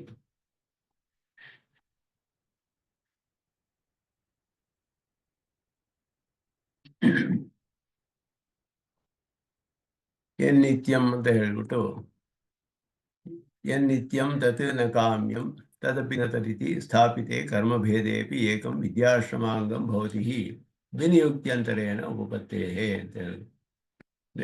ಬೇರೆ ವಿನಿಯೋಗ ಅನ್ನೋದು ತಂತ್ರದಲ್ಲಿ ಒಂದು ಕರ್ಮವನ್ನು 2 ವಿನಿಯೋಗಗಳು ಮಾಡಬಹುದು. ವಿದ್ಯಾಂಗತ್ವ ಅಸಂಭವಂ ಆಶಂಕ್ಯ ಪರಿಹರತಿ. ವರ್ಣಾಶ್ರಮ ಧರ್ಮಗಳು ವಿದ್ಯೆಗೆ ಅಂಗವಾಗಕ್ಕೆ ಹೇಗೆ ಸಾಧ್ಯ ಅಂತ ಹೇಳಿ, ಯಾಕೆಂದ್ರೆ ವರ್ಣಾಶ್ರಮಕ್ಕೆ ಅಂಗವಾಗೋಯ್ತಲ್ಲ, ವಿದ್ಯೆಗೆ ಕೂಡ ಹೇಗೆ ಅಂಗವಾಗುತ್ತೆ ಅಂತ. ಅದರಿಂದ ಅದಕ್ಕೆ ಹೇಳ್ತಾರೆ, ಯತ್ ಕರ್ಮ ನಿತ್ಯಂ ಅವಶ್ಯ ಕರ್ತವ್ಯಂ ಅಕರಣೇ ಚ ಪ್ರತ್ಯವಾಯಜನಕಂ ತತ್ ಕರ್ಮ ಕಾಮ್ಯಂ ನ, ಕಾಮ್ಯಕರ್ಮ ಆಗೋದಿಲ್ಲ ಅದು. ಈ ರೀತಿ ತದಪಿ ಕಾಮ್ಯಪಿ ನ ನಿತ್ಯಂ ಭವತಿ. ಕಾಮ್ಯವು ನಿತ್ಯವಾಗಲ್ಲ, ನಿತ್ಯವು ಕಾಮ್ಯವಾಗಲ್ಲ ಅಂತ ಹೇಳಿದೆ. ಕಾಮ್ಯಂ ನಾಮ ಕಾಮನಾಯಾಮ್ ಸತ್ಯಾಂ ಕರ್ತವ್ಯಂ ಕರ್ಮ. ಒಂದು ಆಸೆಯನ್ನು ಇಟ್ಟುಕೊಂಡು, ಫಲದಲ್ಲಿ ಆಸೆಯನ್ನು ಇಟ್ಟುಕೊಂಡು ಮಾಡುವಂತಹ ಕರ್ಮ. ಯಥಾ ಚಿತ್ರಯ ಯಜೇತ ಪಶುಕಾಮಃ, ಇದನ್ನ ಉದಾಹರಣೆಗೆ ಕೊಡ್ತಾರೆ ಇಲ್ಲಿ. ತಸ್ಯ ಪಶೂನಾಮಪೇಕ್ಷಾ ವರ್ತತೆ ತಾದೃಶೇನ ಪಶುಕಾಮನಾವತ ಅನುಷ್ಠೇಯಂ ಕರ್ಮ ಚಿತ್ರಯಾಗ. ಯಾರಿಗೆ ಪಶುಗಳನ್ನು ಹೆಚ್ಚು ಪಡೆದುಕೊಳ್ಬೇಕು ಅಂತ ಆಸೆ ಇದೆಯೋ ಅವನ ಅನುಷ್ಠಾನ ಮಾಡೋದು ಚಿತ್ರಯಾಗ ಅಂತ ಹೇಳುವಂಥದ್ದು. ಇತರೈಹಿ ತತ್ ನ ಅನುಷ್ಠೇಯಂ, ಮಿಕ್ಕವರು ಅದನ್ನು ಮಾಡಬೇಕಾಗಿಲ್ಲ. ನಿತ್ಯಂತೂ ಫಲಾಪೇಕ್ಷಾಯ ಅಭಾವೇಪಿ ಅವಶ್ಯಂ ಕರ್ತವ್ಯಂ ಕರ್ಮ. ಫಲದ ಅಪೇಕ್ಷೆ ಇಲ್ಲದೆ ಹೋದರೂ ಮಾಡಲೇಬೇಕು, ವಿಹಿತವಾದ್ದರಿಂದ. ಯಾಕೆಂದರೆ ಅಕರಣೆ ಪ್ರತ್ಯವಾಯ ಕರಣೆ ಚ ನ ಕಿಂಚಿತ್ ಫಲಂ. ಮಾಡೋದ್ರಿಂದ ಅವನಿಗೆ ವೇದಭೀತವಾದ್ದರಿಂದ ಮಾಡ್ತಾನೆ ವರ್ಣಾಶ್ರಮ ಧರ್ಮ. ಮಾಡದೇ ಇದ್ದರೆ ದೋಷ ಪ್ರತ್ಯವಾಯ ಬರುತ್ತೆ. ಯಥಾ ಸಂಧ್ಯಾ ವಂದನಾದಿ ನಿತ್ಯಮಿತ್ಯುಚ್ಯತೆ. ಏವಂಚ ನಿತ್ಯಾನಿ ಕರ್ಮಾಣಿ ಫಲರಹಿತಾನಿ. ಫಲ ಅದಕ್ಕೆ ಹೇಳಿರೋಲ್ಲ, ಸಾಮಾನ್ಯವಾಗಿ ನಿತ್ಯ ಕರ್ಮಗಳಿಗೆ ಫಲ ಹೇಳಿರೋದಿಲ್ಲ, ಕೆಲವು ಕಡೆ ಹೇಳಿದೆ ಅಲ್ಲಿ. ಕಾಮ್ಯಾನಿತು ಫಲಾರ್ಥಮೇವ ಕರ್ತವ್ಯಾನಿ. ಕಾಮ್ಯಗಳಿಗೆ ಫಲಾರ್ಥವಾಗಿಯೇ ಮಾಡಬೇಕು. ಅದು ವರ್ಣಾಶ್ರಮ ಧರ್ಮಾಸ್ತು ನಿತ್ಯಾ ಫಲಾಪೇಕ್ಷಾಂ ವಿನಾ ಏವ ಕರ್ತವ್ಯ. ವರ್ಣಾಶ್ರಮ ಧರ್ಮಗಳಾದರೂ ನಿತ್ಯ ಕರ್ಮಗಳು, ಫಲದ ಆಶೆ ಇಲ್ಲದೆ ಮಾಡಬೇಕಾಗಿದೆ ಅದನ್ನೆಲ್ಲ. ಹೀಗಿರುವಾಗ ವಿದ್ಯಾಂಗತ್ವೇನ ವರ್ಣಾಶ್ರಮ ಧರ್ಮ ಕಥಂ ಅನುಷ್ಠಾತುಂ ಶಕ್ಯ. ಅದನ್ನ ವರ್ಣಾಶ್ರಮ ಧರ್ಮವಾಗಿ ಮಾಡಲೇಬೇಕು, ಅದರ ಜೊತೆಗೆ ವಿದ್ಯೆಗೆ ಅಂಗ ಅಂತಾನು ಮತ್ತೆ ಹೇಗೆ ಮಾಡೋಕ್ಕೆ ಸಾಧ್ಯ? ಅಲ್ಲಿ ಒಂದು ಉಪಕಾರಕ ಆಯ್ತಲ್ಲ, ಅದು ವಿದ್ಯೆಗೆ ಉಪಕಾರ ಮಾಡುತ್ತಲ್ಲ ಅವಾಗ ಅಂತ ಆಕ್ಷೇಪ. ಇಲ್ಲಿ ಸಮಾಧಾನವನ್ನೇ ಹೇಳ್ತಾರೆ. ಕರ್ಮಭೇದೆ ನಿತ್ಯಕಾಮ್ಯ ರೂಪೇ ಕರ್ಮಣ ಪರಸ್ಪರಂ ಭೇದೆ ಸ್ಥಾಪಿತೆ ಅಪಿ. ಶಾಸ್ತ್ರವು ವ್ಯವಸ್ಥೆ ಮಾಡಿದೆ, ನಿತ್ಯವೇ ಬೇರೆ ಕಾಮ್ಯವೇ ಬೇರೆ ಅಂತ ಒಂದು ವ್ಯವಸ್ಥೆಯನ್ನು ಮಾಡಿದೆ, ಶಾಸ್ತ್ರದಲ್ಲಿ ಮಾಡಲ್ಪಟ್ಟಿದೆ. ವಿನಿಯುಕ್ತ್ಯಂತರೇಣ ವಿನಿಯೋಗ ಭೇದೇನ ಪ್ರಯೋಗ ಭೇದೇನ ಇತಿ ಯಾವತ್ತು. ವಿನಿಯೋಗ ಅಂದರೆ ಪ್ರಯೋಗ, ಅನುಷ್ಠಾನ ಭೇದ ಅಂತ ಅರ್ಥ. ಅನುಷ್ಠಾನದ ಭೇದದಿಂದ, ಯಾವ ಪ್ರಯೋಗದ ಭೇದದಿಂದ ಉಪಪತ್ತೇ ಏಕಸ್ಯವ ನಿತ್ಯತ್ವ ವಿದ್ಯಾಂಗತ್ವಯೋ ವಿರೋಧಾಭಾವ ಉಪಪತ್ತೇ. ಒಂದನ್ನೇ ಎರಡಕ್ಕೂ ಉಪಯೋಗಿಸ್ಬೋದು. ಏಕಮೇವ ಕರ್ಮ ವಿದ್ಯಾಶ್ರಮಾಂಗಂ ಭವತಿ ಭವಿತು ಅರ್ಹತಿ. ಇದು ನ್ಯಾಯ ಸಿದ್ಧವಾದದ್ದು ಅಂತ ಹೇಳ್ತಾರೆ. ನ್ಯಾಯ ಪ್ರಸಿದ್ಧ ಸೂಚನಾಯ ಹಿ ಇತಿ ಪದಂ. ಹಿ ಅನ್ನೋದು ಪ್ರಸಿದ್ಧ ಪ್ರಸಿದ್ಧ ಅನ್ನುವ ಅರ್ಥದಲ್ಲಿ ಬಂದಿದೆ ಇಲ್ಲಿ. ಇದು ಎರಡಕ್ಕೂ ಕೂಡ ಈ ಕರ್ಮವನ್ನು ಉಪಯೋಗಿಸಬಹುದು ಅಂತ ಹೇಳ್ಬಿಟ್ಟು ಅದರ ಒಂದು ಭಾವವನ್ನು ಇಲ್ಲಿ ವಿವರಿಸ್ತಾರೆ ಇವರು. ಹಿಂದಿನ ಶ್ಲೋಕದಲ್ಲಿ ಧರ್ಮೈ ವರ್ಣಾಶ್ರಮಾಣಾಂ ಇತ್ಯಾದಿನ ವರ್ಣಾಶ್ರಮ ಧರ್ಮಾಣ ಬ್ರಹ್ಮವಿದ್ಯಾ ಅಂಗತ್ವ ಮುಕ್ತಂ. ವರ್ಣಾಶ್ರಮ ಧರ್ಮಗಳು ಬ್ರಹ್ಮವಿದ್ಯೆಗೆ ಅಂಗ. ಆದ್ದರಿಂದ ಉಪಾಸಕನಿಗೆ ಅದು ಪ್ರಧಾನವಾಗಿ ವರ್ಣಾಶ್ರಮ ಧರ್ಮಗಳನ್ನು ಯಾವುದನ್ನು ಬಿಡದೆ ಯಾವ್ದು ವಿಹಿತವಾಗಿದೆಯೋ ಎಲ್ಲವನ್ನು ಯಾವ ವೈಕಲ್ಯವೂ ಇಲ್ಲದೆ ಉಪಾಸಕನು ಅನುಷ್ಠಾನ ಮಾಡಲೇಬೇಕು ಅದನ್ನು. ಅದು ಮತ್ತೆ ಸ್ಪಷ್ಟಪಡಿಸಲ್ಪಟ್ಟಿದೆ. ಇದು ಸರಿ ಇಲ್ಲ ಅಂತ ಇಲ್ಲಿ ಒಂದು ಸಂದೇಹವನ್ನು ತೆಗಿತಾರೆ. ವರ್ಣಾಶ್ರಮ ಧರ್ಮ ಅಂತ ಹೇಳೋದು ನಿತ್ಯವಾದ ಧರ್ಮಗಳು, ನಿತ್ಯ ಧರ್ಮಗಳು ಅಂತ ಹೇಳಲ್ಪಟ್ಟಿದೆ. ನಿತ್ಯ ಕರ್ಮಣ ಅಂತೂ ಫಲೇಚ್ಛಾಂ ವಿನ ಅನುಷ್ಠೇಯತ್ವ ಸರ್ವಸಮ್ಮತ. ಎಲ್ಲರೂ ಒಪ್ಪಿಕೊಳ್ಳೋ ವಿಷಯ ಏನು ಅಂದರೆ ನಿತ್ಯ ಕರ್ಮಗಳಿಗೆ ಫಲದ ಆಶೆ ಇಲ್ಲದೇನೆ ಮಾಡಬೇಕು. ನಾವು ಫಲಗಳು ಹೇಳಿಲ್ಲ, ಅದರಲ್ಲಿ ಸಾಮಾನ್ಯವಾಗಿ ಹೇಳಿರೋದಿಲ್ಲ. ಆದ್ದರಿಂದ ಅದು ವಿಹಿತವಾದ್ದರಿಂದ ಮಾಡಲೇಬೇಕು. ತೇಷಾಂ ವಿದ್ಯಾಂಗತೆಯ ಅನುಷ್ಠೇಯತ್ವ ಯದಿ ಉಚ್ಯತೆ ಅಂಗಿನಃ ಯತ್ ಫಲಂ ತತ್ ಅಂಗಸ್ಯಾಪಿ ಇತಿ ನ್ಯಾಯೇನ ನಿತ್ಯಕರ್ಮಣಾಂ ಮೋಕ್ಷಫಲಕತ್ವಾತ್ ಕಾಮ್ಯತ್ವ ಅನಿವಾರ್ಯಂ. ಅಲ್ಲಿ ಯಾಕೆ ಮಾಡ್ತಾನೆ ಅವನು ಉಪಾಸಕ ನಿತ್ಯಕರ್ಮವನ್ನು? ಮೋಕ್ಷಕ್ಕೆ ಉಪಾಸನೆಗೆ ಒಂದು ಉಪಕಾರ ಮಾಡುತ್ತೆ. ಅಂಗ ಅಂದರೆ ಉಪಕಾರ ಮಾಡೋದು. ಅಂಗವು ಅಂಗಿಗೆ ಉಪಕಾರ ಮಾಡುತ್ತೆ, ಅದೇ ಅಂಗ ಅಂತ ಅನ್ನೋದರ ಅರ್ಥ. ಉಪಕಾರಕತ್ವ ಇದೆ ಅದಕ್ಕೆ ಅಂಗಕರ್ಮಗಳಿಗೆಲ್ಲ. ಆ ಫಲವನ್ನು ಪಡೆದುಕೊಳ್ಳೋಕ್ಕೆ ಇದು ಉಪಕಾರ ಮಾಡಿದ್ರೆ ಅದರಲ್ಲಿ ಇದು ಸೇರಿದೆ. ಆವಾಗ ಇದು ಆ ಫಲಕ್ಕೋಸ್ಕರ ಫಲದ ಆಸೆಯಿಂದಾನೇ ಮಾಡಿದ ಹಾಗಾಗುತ್ತೆ.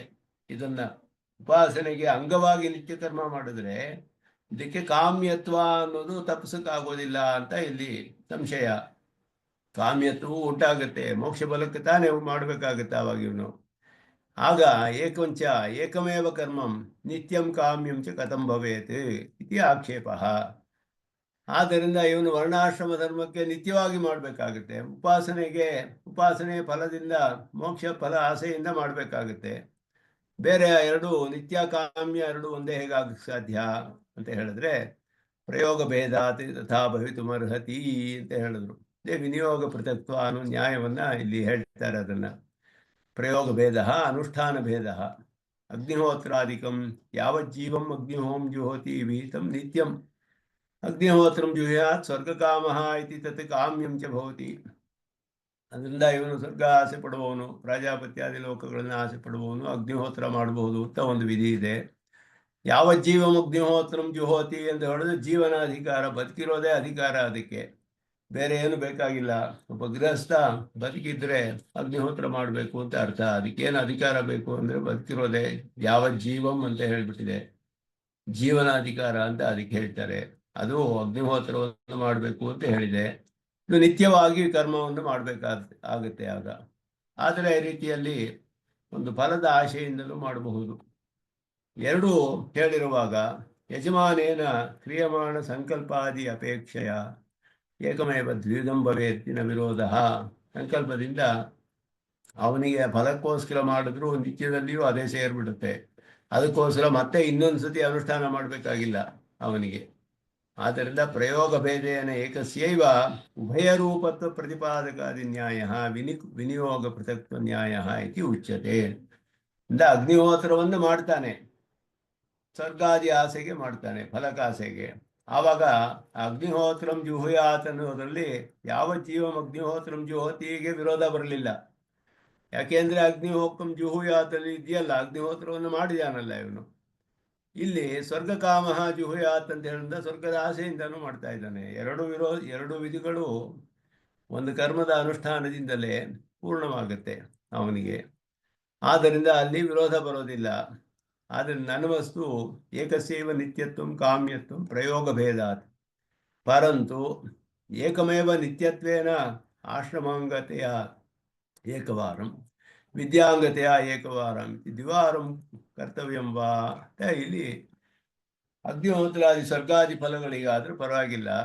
ಆದರೆ ಅದು ಆ ಫಲಕ್ಕೆ ಅಂತ ಹೇಳಲ್ಪಟ್ಟಿದೆ. ಉಪಾಸನೆಗೆ ಅಂಗವಾಗಿ ಮಾಡಬೇಕು ಅಂತ ಹೇಳುವಾಗ ಅದರಲ್ಲಿ ವ್ಯತ್ಯಾಸ ಬರುತ್ತಲ್ಲ. ಉಪಾಸನೆ ಅಂಗವಾಗಿ ಬೇರೆಯಾಗಿ ಇನ್ನೊಂದು ಸತಿ ಮಾಡಬೇಕೆ ಅವನು ಅನ್ನೋದು ಇಲ್ಲಿ ಇಲ್ಲಿ ಅಧಿಕವಾದ ಸಂಶಯ.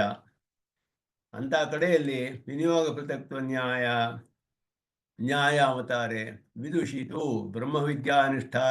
ನಿಷ್ಠ ವಿಷಯೇತು एवं प्राजापत्यादिलोकार्थिनि च प्राजापत्यं गृहस्थानामिति वच्चे नित्यकर्मणां प्राजापत्यादिलोकावाप्तिः फलमिति मते तद्विषये च कर्तृकालादि अभेदात् कर्माचरणकालस्य च एकत्वात् ಹೇಗೆ ಅವನು ವರ್ಣಾಶ್ರಮ ಧರ್ಮಕ್ಕೂ ಪ್ರಜಾಪತ್ಯಾದಿ ಲೋಕಗಳಿಗೂ ಒಂದೇ ಪಕ್ಕ ಇದಕ್ಕೆ ಒಂದು ಸತಿ ಅನುಷ್ಠಾನದಿಲ್ಲೇ ಮಾಡ್ತಾನೋ, ಅದೇ ರೀತಿ ಬ್ರಹ್ಮವಿದ್ಯೆಗೆ ಅಂಗವಾಗಿಯೂ ನಿತ್ಯನೈಮಿತ್ತಿಕ ಕರ್ಮವಾಗಿಯೂ ವರ್ಣಾಶ್ರಮ ಧರ್ಮಕ್ಕೆ ಅಂಗವಾಗಿಯೂ ಒಂದು ಸತಿ ಅನುಷ್ಠಾನ ಮಾಡಿದ್ರೆ ಎರಡು ಪ್ರಯೋಜನವೂ ಕೂಡ ಅದರಲ್ಲಿ ಆಗುತ್ತೆ. ಇದಕ್ಕೆ ಅನುಷ್ಠಾನ ತಂತ್ರಂ ಅಂದರು.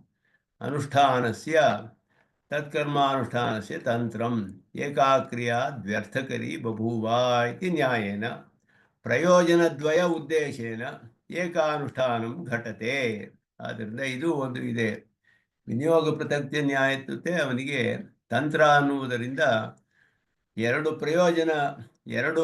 ಪ್ರಯೋಜನಗಳಿಗೆ ಒಂದು ಸತಿ ಅನುಷ್ಠಾನ ಮಾಡೋದು ಕೂಡ ಎರಡು ಕರ್ಮಗಳಿಗೆ ಎರಡಕ್ಕೆ ಅಂಗವಾಗಿ ಅದನ್ನು ಅನುಷ್ಠಾನ ಮಾಡ್ಬೋದು. ಒಂದು ಅನುಷ್ಠಾನದಿಂದ ವರ್ಣಾಶ್ರಮ ಧರ್ಮಕ್ಕೂ ಆಗ್ಬಿಡುತ್ತೆ, ಇನ್ನೊಂದು ಉಪಾಸನೆಗೆ ಅಂಗವಾಗಿಯೂ ಆಗಿಬಿಡುತ್ತೆ. ಎರಡೂ ಆಗುತ್ತೆ ಆವಾಗ. ನನು ತರ್ಹಿ ಯಸ್ಯ ಬ್ರಹ್ಮವಿದ್ಯಾಪಿ ನಾಸ್ತಿ ಪ್ರಾಜಾಪತ್ಯ ಲೋಕ ಅವಾಪ್ತಿ ಇಚ್ಛಾಪಿ ನಾಸ್ತಿ. ಇವನು ಮೂರನೆಯ ಕ್ಯಾಟಗರಿ, ಮೂರನೆಯ ಗುಂಪಿಗೆ ಸೇರಿದವನು. ಕೇವಲ ಗೃಹಸ್ಥಾಶ್ರಮದಲ್ಲಿದ್ದಾನೆ, ನಿತ್ಯ ನೈಮಿತ್ತಿಕ ಕರ್ಮಗಳನ್ನು ಮಾಡಿಕೊಂಡಿದ್ದಾನೆ. ಅವನಿಗೆ ಸ್ವರ್ಗಾದಿ ಫಲಗಳು ಬೇಡ, ಅವನ ಮೋಕ್ಷವೂ ಬೇಡ, ಅವನ ಉಪಾಸನೆಯನ್ನು ಮಾಡ್ತಿಲ್ಲ. ಅವನು ವಿಹಿತವಾದ್ದರಿಂದ ಅವನು ಮಾಡಬೇಕು, ಇಲ್ಲವರು ಪ್ರತಿವಾಯ ಬರುತ್ತೆ ಅವನಿಗೆ. ಆದ್ದರಿಂದ ಯಾರೇ ಆದರೂ ನಿತ್ಯ ನೈಮಿತ್ತಿಕ ಕರ್ಮ ಬಿಡೋ ಹಾಗಿಲ್ಲ. ಇಲ್ಲ, ಕೇವಲ ನಿತ್ಯ ನೈಮಿತ್ತಿಕ ಕರ್ಮ ವರ್ಣಾಶ್ರಮ ಧರ್ಮ ಅಂತ ಮಾಡಬೇಕು ಪ್ರತ್ಯವಾಯವನ್ನು ತಪ್ಪಿಸ್ಕೊಳ್ಳೋಕ್ಕೆ. ಇಲ್ಲ, ನಿತ್ಯ ನೈಮಿತ್ತಿಕ ಕರ್ಮವನ್ನು ವರ್ಣಾಶ್ರಮ ಧರ್ಮವಾಗಿಯೂ ಪ್ರಜಾಪತ್ಯಾದಿ ಲೋಕಗಳಿಗೂ ಮಾಡಬಹುದು ಒಂದು ಅನುಷ್ಠಾನದಿಂದ, ಅಥವಾ ನಿತ್ಯ ನೈಮಿತ್ತಿಕ ಕರ್ಮವನ್ನು ವರ್ಣಾಶ್ರಮ ಧರ್ಮವಾಗಿಯೂ ಉಪಾಸನೆಗೆ ಅಂಗವಾಗಿಯೂ ಮಾಡಬಹುದು. ಇದು ಮೂರು ಗುಂಪಿಗೆ ಮೂರು ವಿಧವಾದ ಅಧಿಕಾರಿಗಳು ಮೂರು ವಿಧದಲ್ಲಿ ಅದನ್ನು ಅನುಷ್ಠಾನ ಮಾಡೋದರಲ್ಲಿ ವಿರೋಧವಿಲ್ಲ. ಇದೆಲ್ಲವೂ ಕೂಡ ಪೂರ್ವಮೀಮಾಂಸೆಯ ನ್ಯಾಯಗಳಿಂದ ಸಿದ್ಧವಾಗಿದೆ. ಆದ್ದರಿಂದ ಅಲ್ಲಿ ವಿರೋಧವಿಲ್ಲ ಅಂತ ಇಲ್ಲಿ ಹೇಳ್ತಾ ಇದ್ದಾರೆ. ಆದ್ದರಿಂದ ಇಲ್ಲಿ ಒಬ್ಬನಿಗೆ ಯಸ್ಯ ಬ್ರಹ್ಮವಿದ್ಯಾಪಿ ನಾಸ್ತಿ ಪ್ರಾಜಾಪತ್ಯ ಲೋಕವಾಪ್ತಿ ಇಚ್ಛಾಪಿ ನಾಸ್ತಿ, ಅದು ಬೇಡ ಇವನಿಗೆ, ಬ್ರಹ್ಮವಿದ್ಯೆಯೂ ಇಲ್ಲ, ಸ್ವರ್ಗಾದಿ ಲೋಕಗಳ ಆಸೆಯೂ ಇಲ್ಲ, ತೇನ ನಿತ್ಯಕರ್ಮಣ ಯಾಗ ಏವ ಸ್ಯಾತ್, ಬಿಡಬೇಕಲ್ಲ ಆವಾಗ ಅವನು. ಎರಡೂ ಇಲ್ವಲ್ಲ ಅವನಿಗೆ ಅಂದರೆ, ಅವನಿಗೆ ಪೂರ್ವೋಕ್ತ ವಿದ್ಯಾಪಿ ನಾಸ್ತಿ ಪ್ರಾಜಾಪತ್ಯ ಲೋಕ ಅವಾಪ್ತಿ ಇಚ್ಛಾಪಿ ನಾಸ್ತಿ ತಾದೃಶಸ್ಯಾಪಿ ಅಕರಣೆ ಪ್ರತ್ಯವಾಯ ಪ್ರಾಪ್ತ್ಯ ತದಪ್ರಾಪ್ತಯೇ ತದ್ವಾನ್ ನಿತ್ಯಕರ್ಮವಾನ್ ಭವತ್ಯೇವ. ತದ್ವಾನ್ ಅಂದರೆ ಅದನ್ನು ಉಳ್ಳವನಾಗಿ ಆಗ್ತಾನೆ. ನಿತ್ಯಕರ್ಮವನ್ನು ಮಾಡಲೇಬೇಕು. ಯಾಕೆ ಅಂದರೆ ಪ್ರತ್ಯವಾಯವನ್ನು ತಪ್ಪಿಸಿಕೊಳ್ಳೋಕ್ಕೆ, ಪರಿಹಾರ ಮಾಡೋಕ್ಕೆ. ತೇನಾಪಿ ನಿತ್ಯಕರ್ಮ ಅನುಷ್ಠೇಯಮೇವ, ಅದರಿಂದ ಅವರು ಕೂಡ ಮಾಡಲೇಬೇಕು ಅಂತ ಇಲ್ಲಿ ಹೇಳ್ತೀವಿ. ಒಟ್ಟಿನಲ್ಲಿ ಎಲ್ಲರೂ ಕೂಡ ನಿತ್ಯ ನೈಮಿತ್ತಿಕ ಕರ್ಮಗಳನ್ನು ಮಾಡಬೇಕು ಅನ್ನೋದು ವಿನಿಯೋಗ ಪೃಥಕ್ತ್ವ ನ್ಯಾಯೇನ ನಿತ್ಯಕರ್ಮ ಕಾಮ್ಯತ್ವಯೋ ನಿತ್ಯತ್ವ ಕಾಮ್ಯತ್ವಯೋ ಸಮಾವೇಶೆ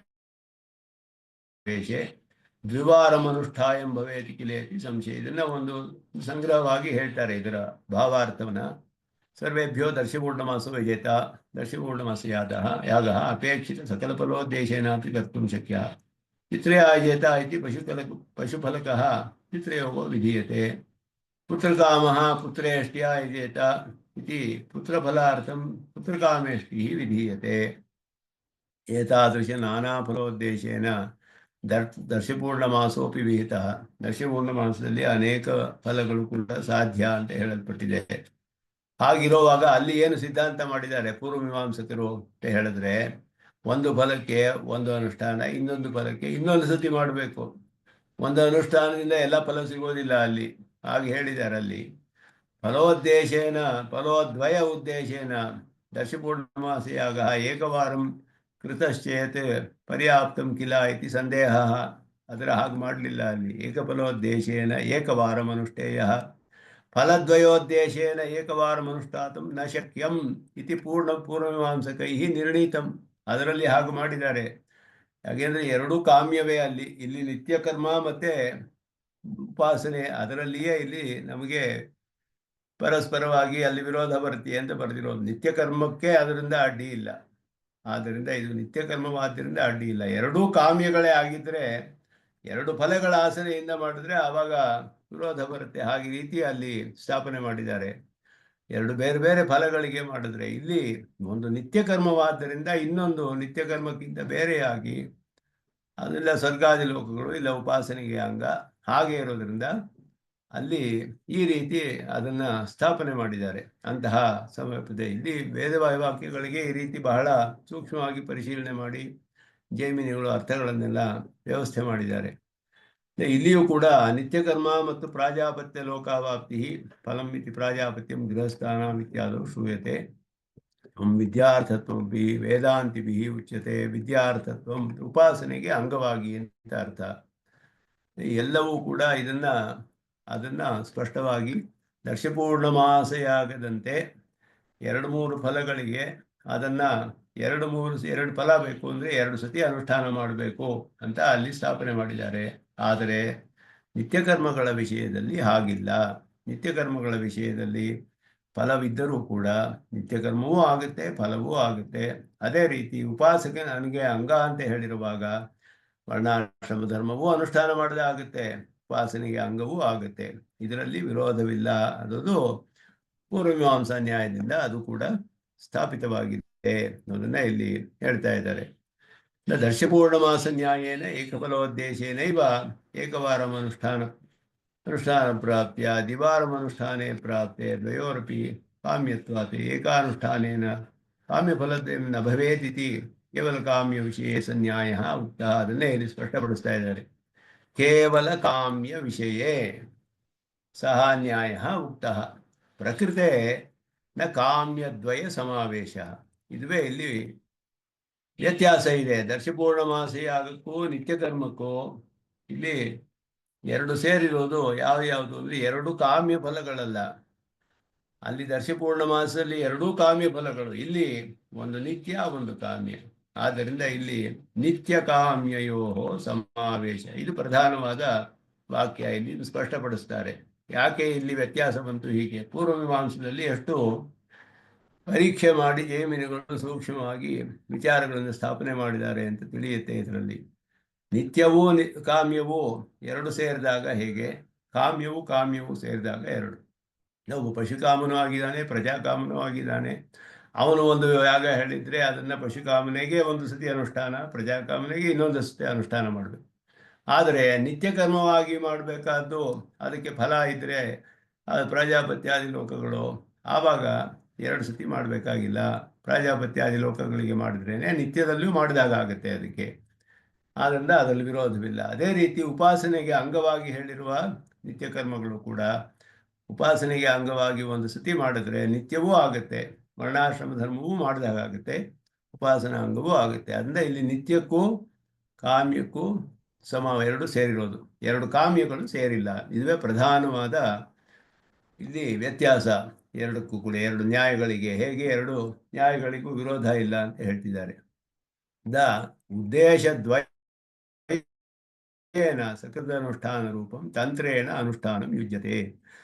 ತಂತ್ರೇಣ ಅನುಷ್ಠಾನಂ ನಾಮ ಆಮ್ರಾಶ್ಚ ಸಿಕ್ತಾಃ ಪಿತರಶ್ಚ ತೃಪ್ತಾಃ ಏಕಾಕ್ರಿಯಾ ವ್ಯರ್ಥಕರಿ ಬಹುವ ಇತಿ ನ್ಯಾಯೇನ ಅನುಷ್ಠಾನ. ಅದರಿಂದ ಇಲ್ಲಿ ಪಿತೃತರ್ಪಣಂ ಕರ್ತವ್ಯಂ, ಆಮ್ರವೃಕ್ಷಸ್ಯ ಜಲಸೇಚನಮಪಿ ಕರ್ತವ್ಯಂ. ಎರಡು ಕೂಡ ಒಂದರಲ್ಲೇ ಆಗ್ಬಿಡುತ್ತೆ ಅಂತ ಹೇಳಿದ್ರು. ಆದ್ದರಿಂದ ಆಮ್ರಸೇಚನಂತೂ ಐಚ್ಛಿಕಂ, ಇದು ಪಿತೃತರ್ಪಣಂ ಅವಶ್ಯಕಂ ಕರ್ತವ್ಯಂ ನ ತ್ಯಕ್ತುಂ ಶಕ್ಯಂ. ಬುದ್ಧಿಮಾನ್ ಮನುಷ್ಯಃ ಯದಿ ಆಮ್ರವೃಕ್ಷಸ್ಯ ಮೂಲೆ ಪಿತೃತರ್ಪಣಂ ಕುರ್ಯಾತ್ ತದಾ ಪಿತರಶ್ಚ ತೃಪ್ತಾಃ ಆಮ್ರಾಶ್ಚ ಸಿಕ್ತಾಃ ಭವಂತಿ. ಏಕಯೈವ ಕ್ರಿಯೆಯ ಉದ್ದೇಶ ದ್ವಯಪೂರ್ತೌ ತಂತ್ರೇಣ ಅನುಷ್ಠಾನಂ ಇತಿ ನ್ಯಾಯಃ. ಅದನ್ನೇ ಇಲ್ಲಿ ಸ್ಪಷ್ಟವಾಗಿ ತಿಳಿಸ್ತಾ ಇದ್ದಾರೆ. ಇಲ್ಲಿ ಅದರ ವಿಷಯದಲ್ಲಿ ಸ್ವಲ್ಪ ವಿಷಯದಲ್ಲಿ ಹೇಳ್ತಾರೆ. ಅಗ್ನಿಹೋತ್ರಾದೀನಾಂ ಕರ್ಮಣಾಂ ನಿತ್ಯತ್ವಮಪಿ ಅಸ್ತಿ, ಮೋಕ್ಷದೃಷ್ಟ್ಯಾ ಮೋಕ್ಷಾರ್ಥತ್ವಮಪಿ ಅಸ್ತಿ. ಇಲ್ಲ, ಮೋಕ್ಷಾರ್ಥಕ್ಕೆ ಪ್ರಯೋಜನಕ್ಕೂ ಇದೆ, ನಿತ್ಯ ಕರ್ಮವಾಗಿಯೂ ಇದೆ. ಆದ್ದರಿಂದಲೇ ಏಕೇನ ಏವ ಅನುಷ್ಠಾನೇನ ಉಭಯಮಪಿ ಸಿದ್ಧ್ಯತಿ. ನಿತ್ಯಕರ್ಮಣಾಂ ಫಲಮೇವ ನಾಸ್ತಿ ಯಥಾಪಿ ಅನುಷ್ಠೇಯಾನಿ ಅನನುಷ್ಠಾನೇ ಇತಿ ಪ್ರಶ್ನೋಪಿ ನ ಕರ್ತವ್ಯ ಇತಿ ಪ್ರಾಚೀನಾಃ. ಅದು ಪ್ರಶ್ನೆಯೇ ಮಾಡಬಾರ್ದು ಅಂತ ಹೇಳ್ತಾರೆ. ಅದನ್ನ ನಿತ್ಯಕರ್ಮವನ್ನ ಮಾಡಲೇಬೇಕು ಅಂತ ಹೇಳಿರುವಾಗ ಮಾಡದೆ ಹೋದ್ರೆ ಅನ್ನುವ ಪ್ರಶ್ನೆ ಬರೋದಿಲ್ಲ ಅಂತ ಅರ್ಥ. ಹಾಗೆ ಪ್ರಶ್ನೆಯೇ ಮಾಡಬಾರ್ದು ಅಂತ ಹೇಳ್ತಾರೆ. ಪ್ರಯೋಜನ ಮನುದ್ದಿಶ್ಯ ಮಂದೋಪಿ ನ ಪ್ರವರ್ತತೆ ಇತಿ ನ್ಯಾಯಾತಿ ಇತಿ ಫಲಮೇವ ನಾಸ್ತಿ ಪ್ರವೃತ್ತಿರೇವ ನ ಸ್ಯಾದಿತಿ ಪ್ರಾಜಾಪತ್ಯಾಪ್ತಿಲೋಪಪರಿಧಿ ಸಾಂಪ್ರದಾಯಿಕಾಃ. ಅದರಿಂದ ಕೆಲವರು ಹೇಳ್ತಾರೆ ಪ್ರಯೋಜನವಿಲ್ಲದೆಯವರು ಯಾರು ಮಾಡೋದಿಲ್ವಲ್ಲ, ಆದ್ದರಿಂದ ಅದನ್ನು ಮಾಡಿದ ಹಾಗೂ ಆಗಬೇಕು, ಒಂದು ಪ್ರಯೋಜನವೂ ಆಗಬೇಕು, ಆದ್ದರಿಂದ ಪ್ರಾಜಾಪತ್ಯ ಲೋಕ ಅದು ಮಾಡಲಿ ಅಂತ ಕೆಲವರು ಹೇಳ್ತಾರೆ. ಸಂಪ್ರದಾಯದಲ್ಲಿ ಹೇಳಿದ್ರು ಅಂದರೆ ಕರ್ಮ ಸಂಪ್ರದಾಯದಲ್ಲಿ ಇರುವವರು ಅಂತ ಅರ್ಥ. ಪೂರ್ವಮೀಮಾಂಸಕರು ಹಾಗೆ ಹೇಳ್ತಾರೆ, ಪ್ರಯೋಜನ ಮನುದಿಶ ಮಂದೋಪಿನ ಪ್ರವರ್ತತೆ ಅಂತ ಹೇಳ್ಬಿಟ್ಟು. ಪ್ರಯೋಜನವಿದ್ದರೇನೆ ಅದು ಕ್ರಿಯೆಯಲ್ಲಿಯೇ ಪ್ರಯೋಜನ. ವೇದಗಳಲ್ಲಿ ಚೋದನ ಅಂತ ಹೇಳೋದು, ಚೋದನ ಪ್ರಯೋಜನ ಅಲ್ಲಿ, ಅದು ಕ್ರಿಯೆಯಲ್ಲಿಯೇ ಪ್ರಯೋಜನ. ಅದು ಅವರ ಪ್ರಧಾನವಾದ ವಾದ. ರಾಜಾಜ್ಞಾವತ್ ಅನುಲ್ಲಂಘನೀಯ ಮಿತಿ ಪ್ರಾಚೀನಾಃ. ರಾಜಾಜ್ಞಾಯಾಃ ಉಲ್ಲಂಘನೆ ರಾಜದಂಡೋ ಯಥಾ ಅನಿವಾರ್ಯಃ ತದ್ವತ್ ನಿತ್ಯಾನಾಮಕರಣೆ ಪ್ರತ್ಯವಾಯೋ ಭವೇತ್. ಯಾವುದು ಆಜ್ಞೆ, ವೇದವೆಲ್ಲ ಶ್ರುತಿ ಸ್ಮೃತಿರ್ಮಮೈವ ಆಜ್ಞಾ ಅಂತ ಹೇಳಿರೋದ್ರಿಂದ ಎಲ್ಲ ಭಗವಂತನ ಆಜ್ಞೆ, ಸರ್ವೇಶ್ವರನ ಆಜ್ಞೆ ಅಂತ ಅದು ಉಲ್ಲಂಘನೆ ಮಾಡಿದ್ರೆ ಪ್ರತ್ಯವಾಯ ಬರುತ್ತೆ. ಹಾಗೆ ಮಾಡಬೇಕು ಅನ್ನೋದು ಒಂದು ದೃಷ್ಟಿ. ತಥಾ ಕರಣೆ ತಾದೃಶ ಪ್ರತ್ಯವಾಯ ಪರಿಹೃತೋ ಭವತಿ ಕಿಲ ಅತಃ ಪ್ರತ್ಯವಾಯ ಪರಿವಾರ ಫಲಂ ಇತಿ ನವೀನ. ಅದಕ್ಕೂ ಒಂದು ಫಲವಿದೆ ಅಂತ ಹೇಳ್ತಾರೆ. ಪ್ರತ್ಯವಾಯ ಪರಿಹಾರವೇ ಫಲ ಅದಕ್ಕೆ ಅಂತ ನವೀನರು ಹೇಳ್ತಾರೆ ಅಂದರು. ಮೀಮಾಂಸಕರ ವಿಚಾರ. ಏತದ್ವಿಚಾರ ಉತ್ತರ ಶ್ಲೋಕೆಪಿ ಅನುವರ್ತತೆ. ವಸ್ತುತಸ್ತು ಮೋಕ್ಷಕಾಮನಾನ ಕಾಮನಾಯಾಮ್ ಅಂತರ್ಭವತಿ. ಮೋಕ್ಷಕ್ಕೆ ಆಸೆ ಪಡಬೇಕು, ಎಲ್ಲವನ್ನು ಕಾಮವನ್ನು ಬಿಟ್ಟರೆ ಅವನು ಆತ್ಮಕಾಮನಾಗಬೇಕು ಅವನು. ಆದ್ದರಿಂದ ಅಕಾಮಃ ಆತ್ಮಕಾಮಃ ಅಂತ ಬರುತ್ತೆ, ಉಪನಿಷತ್ತುಗಳಲ್ಲಿ ಹೇಳುತ್ತೆ. ಆ ಇಚ್ಛೆಯೂ ಇಲ್ಲದೆ ಹೋದರೆ ಉಪಾಯವೇ ಅನುಷ್ಠಾನ ಮಾಡೋಕ್ಕಾಗೋದಿಲ್ಲ. ಆದರೆ ಅವನಿಗೆ ಮೋಕ್ಷ ಕಾಮನೆ ಅನ್ನೋದು ಇದ್ದು ಉಪಾಸನೆಯನ್ನು ಮಾಡ್ತಾನೆ, ಅನುಷ್ಠಾನ ಮಾಡ್ತಾನೆ. ಅದನ್ನು ಕೂಡ ಭಗವಂತನ ಅನುಗ್ರಹದಿಂದಲೇ ಬರುತ್ತೆ ಅನ್ನೋದು ಕಡೆಯಲ್ಲಿ ದೃಷ್ಟಿ. ಅವನ ಅನುಗ್ರಹವೇ ಕಡೆಯಲ್ಲಿ, ಅದು ಅವನ ಪ್ರಸಾದದಿಂದಲೇ ಅದು ಲಭ್ಯವೇ ಹೊರತು ನಾನು ಮಾಡುವ ಉಪಾಯದಿಂದಲೇ ಬರುತ್ತೆ ಅನ್ನೋದು ಅರ್ಥ ಅಲ್ಲ. ಭಗವಂತನೇ ಉಪಾಯನಾಗ್ತಾನೆ ಕಡೆಯಲ್ಲಿ ಅನ್ನುವ ದೃಷ್ಟಿಯಿಂದ ಅದನ್ನು ಮಾಡ್ತಾನೆ. ಆದ್ದರಿಂದ ಮೋಕ್ಷ ಕಾಮನೆ ಇರೋದು, ಅದನ್ನು ಬಿಟ್ಟು ಬೇರೆ ಆಸೆಗಳಲ್ಲಿ ದೋಷ ಬರುತ್ತೆ. ಯಾಕೆ ಅಂದರೆ ಇಲ್ಲಿ ಸಂಸಾರದಿಂದ ತಪ್ಪಿಸ್ಕೊಳ್ಳೋದು ನೋಡಬೇಕು. ಸಂಸಾರದಲ್ಲಿ ಇರೋದಲ್ಲಿ ಪರ್ಯವಸಾನವಾದರೆ ಅದು ದೋಷವಾಗುತ್ತೆ. ಯಾ ಕಾಮನ ರಾಗರೂಪತಾಂ ಆಪದ್ಯೇತ ಸೈವ ದೋಷಾವಹ ಇತಿ ತತ್ವಂ. ಅದರಿಂದ ಯಾವುದು ಸಂಸಾರ ಬಂಧನಕ್ಕೆ ಕಾರಣವಾಗುತ್ತೋ ಅದರಲ್ಲಿ ದೋಷವಿದೆ, ಸಂಸಾರ ಬಿಡಿಸ್ಕೊಳ್ಳೋದ್ರಲ್ಲಿ ದೋಷವಿಲ್ಲ. ಅದು ಮುಖ್ಯವಾದ ವಿಷಯ. ಅದನ್ನು ಸ್ವಾಮಿ ದೇಶಿಕನು ಕೂಡ ಹೇಳ್ತಾರೆ, ಇದರಲ್ಲಿ ಗೀತಾಭಾಷ್ಯಗಳಲ್ಲಿ ಅನೇಕ ಕಡೆ ಹೇಳ್ತಾರೆ.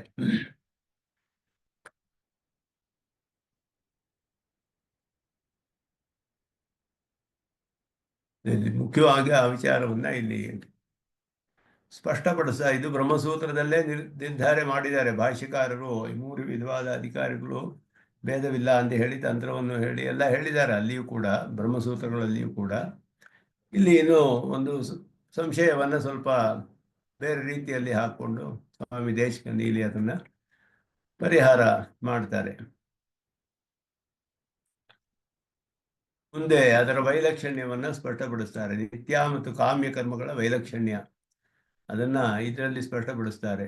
ಮಂದಸ್ಯಾಪಿ ಪ್ರವೃತ್ತಿ ಕಮಪಿ ಫಲಂ ಅನುದ್ದಿಶ್ಯ ಕಸ್ಯಾಪಿ ನ ಸ್ಯಾತ್ ನಿತ್ಯೇನರ್ಥೋಪರೋಧ ಪ್ರವೃತ್ತಿ ಫಲಮತಃ ಕಾಮ್ಯತೈವೇತಿ ಚೇನ್ನ ನಿತ್ಯೇಷ್ಟೋನರ್ಥರೋಧಸ್ತರಿತರದ ಅಥಥಾ ಕಿಂಚ ಶಿಷ್ಟೋ ವಿಧೀನಾಂ ಆಜ್ಞಾನುಜ್ಞಾ ವಿಭಾಗ ಸುಗಮೈಹ ನಿರುಕ್ತೈವ ನೈಮಿತ್ತಿಕಾಂಶಃ. ನಿರುಕ್ತ್ಯ ಏವ ನೈಮಿತ್ತಿಕಾಂಶಃ. ನಿತ್ಯ ಮತ್ತು ನೈಮಿತ್ತಿಕ ಕಾಮ್ಯ ಇವುಗಳ ವೈಲಕ್ಷಣ್ಯವನ್ನೆಲ್ಲ ಇದರಲ್ಲಿ ತಿಳಿಸ್ತಾರೆ. ಯಾವುದು ನಿತ್ಯ ಅಂತಲೇ ಇಲ್ಲ, ಅದು ಕಾಮ್ಯವೇ ಆಗುತ್ತೆ. ಫಲ ಇಲ್ಲದೆ ಯಾರು ಏನು ಮಾಡೋದೇ ಇಲ್ಲ ಅನ್ನೋದು ಇಲ್ಲಿ ಒಂದು ಪೂರ್ವ ಪಕ್ಷ. ರಾಜಾಪತ್ಯ ಲೋಕ ಪ್ರಾಪ್ತಿ ಅಥವಾ ಮೋಕ್ಷ. ಈ ಉದ್ದೇಶ ಇಲ್ಲದೆ ಹೋದರೂ ನಿತ್ಯ ಕರ್ಮಗಳನ್ನು ಬಿಡಬಾರ್ದು ಅಂತ ಹೇಳಿದ್ಯಲ್ಲ, ಅಲ್ಲಿಯೂ ಒಂದು ಫಲ ಇದ್ರೇನೆ ಯಾರಾದರೂ ಮಾಡ್ತಾನೆ. ಕಸ್ಯಾಪಿ ಮಂದಸ್ಯಾಪಿ ಕಿಮಪಿ ಫಲಂ ಅನುದ್ದಿಶ್ಯ ಪ್ರವೃತ್ತಿ ನ ಸ್ಯಾತ್. ಮಂದೋಪಿ ನ ಪ್ರವರ್ತತೆ. ಫಲ ಪ್ರಯೋಜನವನ್ನು ಉದ್ದೇಶ ಮಂದೋಪಿ ನ ಪ್ರವರ್ತತೆ ಅಂತ ಹೇಳಿದ್ಯಲ್ಲ, ಅಂತವನು ಎಷ್ಟೇ ದಡ್ಡನಾಗಿದ್ರು ಯಾವ ಫಲವೂ ಇಲ್ಲದೆ ಯಾಕೆ ಪ್ರವೃತ್ತಿ ಮಾಡ್ತಾನೆ, ಅವನು ಯಾವ ಕೆಲಸ ಯಾಕೆ ಮಾಡ್ತಾನೆ? ಅತಃ ನಿತ್ಯೆ ಅನರ್ಥೋಪರೋಧ ಪ್ರವೃತ್ತಿ ಫಲಂ. ಫಲ ಅದರಲ್ಲಿಯೂ ಇದೆ ಒಂದು, ಆದ್ದರಿಂದ ಅದು ಕಾಮ್ಯವೇ ಆಗಬೇಕಲ್ಲ. ಪಾಪ ಪರಿಹಾರ ಮಾಡದೇ ಇದ್ರೆ ಬರುವ ಪಾಪದ ಪರಿಹಾರ ನಿತ್ಯ ಕರ್ಮಗಳಿಗೂ ಫಲ ಅಂತ ಹೇಳಬೇಕು.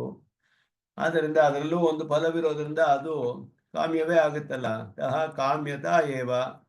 ನಿತ್ಯ ಕರ್ಮಗಳು ಕಾಮ್ಯ ಕರ್ಮಗಳೇ ಆಗ್ಬಿಡುತ್ತೆ.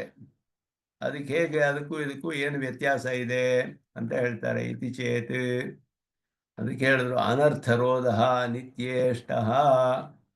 ಎಲ್ಲರಿಗೂ ಒಂದು ಸ್ವಾಮಿ ದೇಶಿಕನ್ ಸೂಕ್ಷ್ಮವಾಗಿ ಪರೀಕ್ಷೆ ಮಾಡ್ತಾರೆ. ಇಲ್ಲಿ ಹೇಳ್ತಾರೆ, ಅನಿಷ್ಟ ಪರಿಹಾರ ಅನ್ನೋದು ಎಲ್ಲರಿಗೂ ಅಭಿಮತ. ಆದರೆ ಅದುವೇ ಇಷ್ಟ ಪ್ರಾಪ್ತಿ ಅಲ್ಲ, ಅದು ಬೇರೆ. ಇಷ್ಟ ಪ್ರಾಪ್ತಿ ಬೇರೆ, ಅನಿಷ್ಟ ಪರಿಹಾರ ಬೇರೆ. ಅದನ್ನು ಆ ವ್ಯತ್ಯಾಸವನ್ನು ತೆಗೆದು ತೋರಿಸ್ತಾರೆ ಇಲ್ಲಿ. ಅನರ್ಥರೋಧ ನಿತ್ಯೇಷ್ಟ. ಯಾವಾಗಲೂ ಎಲ್ಲರೂ ಅದನ್ನು ಆಸೆ ಪಡ್ತಾರೆ, ಅನರ್ಥ ಬರಬಾರ್ದು, ಅನಿಷ್ಟ ಪರಿಹಾರವನ್ನು ಇಷ್ಟಪಡ್ತಾರೆ. ತದಿತರತೆ ಅತಥ ಸುಖಾದಿಗಳು ಆಗಿರೋದಿಲ್ಲ. ಕೆಲವ್ರಿಗೆ ಇಷ್ಟ ಇರ್ಬೋದು, ಕೆಲವ್ರಿಗೆ ಇಷ್ಟ ಇಲ್ಲದೆ ಇರಬಹುದು. ಇಷ್ಟಪ್ರಾಪ್ತಿ ಬೇಕಾಗಿಲ್ಲದೆ ಇರಬಹುದು ಕೆಲವರಿಗೆ. ಆದರೆ ಅನಿಷ್ಟ ಪರಿಹಾರ ಮಾತ್ರ ಎಲ್ಲರಿಗೂ ಸಮಾನ, ಎಲ್ಲರಿಗೂ ಬೇಕೇ ಬೇಕದು. ಅನಿಷ್ಟ ಯಾರಿಗೂ ಬೇಕಾಗಿಲ್ಲ, ಅನಿಷ್ಟವನ್ನು ಪರಿಹಾರ ಮಾಡ್ಕೊಳ್ಬೇಕು ಅಂತಾರೆ. ಇಷ್ಟಪ್ರಾಪ್ತಿ ಅದಕ್ಕೆ ಮೇಲೆ ಅದು ಬೇರೆ. ಆದ್ದರಿಂದ ಅದು ಇದಕ್ಕಿಂತ ಬೇರೆಯಾದ ವಿಷಯ ಅಂತ ಹೇಳ್ತಾರೆ. ಇಷ್ಟಪ್ರಾಪ್ತಿ ಎನ್ನುವುದು ವಿರಕ್ತರಿಗೆ ಅದರಲ್ಲಿ ಅಪೇಕ್ಷೆಯೇ ಇಲ್ಲ. ಆದರೆ ಅನಿಷ್ಟವನ್ನು ಕೂಡ ಅಪೇಕ್ಷಿಸಲ್ಲ ಅವರು. ಪಾಪ ಪರಿಹಾರಾರ್ಥ ನಿತ್ಯ ಕರ್ಮವನ್ನು ಮಾಡುವಾಗ ಅದು ಕಾಮ್ಯವಾಗುವುದಿಲ್ಲ. ಯಾಕೆಂದ್ರೆ ಅಲ್ಲಿ ಒಂದು ಕಾಮನೆ ಅನ್ನೋದು ಅಧಿಕವಾದ ಆಸೆ ಇಲ್ಲ ಅವರಿಗೆ. ಇಷ್ಟ ಪ್ರಾಪ್ತಿ ಎನ್ನುವುದರ ಆಸೆ ಇಲ್ಲ, ಅನಿಷ್ಟದ ಪರಿಹಾರ ವಿಧಿಯೇ ಹೊರತು. ಆದ್ದರಿಂದ ಅದು ಕಾಮ್ಯ ಅಂತ ಹೇಳಲ್ಪಡೋದಿಲ್ಲ. ಹೆಚ್ಚಿನ ಸುಖಾದಿ ಅಪೇಕ್ಷೆಯಿಂದ ಮಾಡುವಂತಹ ಕರ್ಮಗಳೇ ಕಾಮ್ಯ ಕರ್ಮಗಳು ಅಂತ ಹೇಳಲ್ಪಟ್ಟಿದೆ ಶಾಸ್ತ್ರದಲ್ಲಿ. ಕಿಂಚ ವಿಧೀನಾಂ ಆಜ್ಞಾನುಜ್ಞಾ ವಿಭಾಗ ಶಿಷ್ಟ. ವಿಧಿಯು ಸ್ಪಷ್ಟವಾಗಿ ತಿಳಿಸುತ್ತೆ. ಕೆಲವು ಆಜ್ಞೆಗಳು ಅನುಜ್ಞೆ ಅಂತಲೂ ಹೇಳಲ್ಪಟ್ಟಿದೆ. ಅನುಜ್ಞೆ ಅಂದರೆ ಬೇಕಾದರೆ ಮಾಡಬಹುದು, ಪರ್ಮಿಷನ್ ಇದೆ ಮಾಡೋಕ್ಕೆ. ಆದರೆ ಮಾಡಬೇಕಾದ್ರೆ ಮಾಡಿ, ಇಷ್ಟ ಇದ್ದವರು ಮಾಡಬಹುದು, ಇಷ್ಟ ಇಲ್ಲದವರು ಮಾಡದೇ ಇರಬಹುದು. ಆಜ್ಞೆ ಅನ್ನೋದು ಮಾಡಲೇಬೇಕು ಅಂತ ಹೇಳಿರುವಂತಹದ್ದು ವಿಧಿ. ಆದ್ದರಿಂದ ವಿಧಿಯಲ್ಲಿಯೇ ಎರಡು ವ್ಯತ್ಯಾಸವಿದೆ, ಆಜ್ಞಾರೂಪ ಅನುಜ್ಞಾರೂಪ ಅಂತ ಹೇಳಿಬಿಟ್ಟು.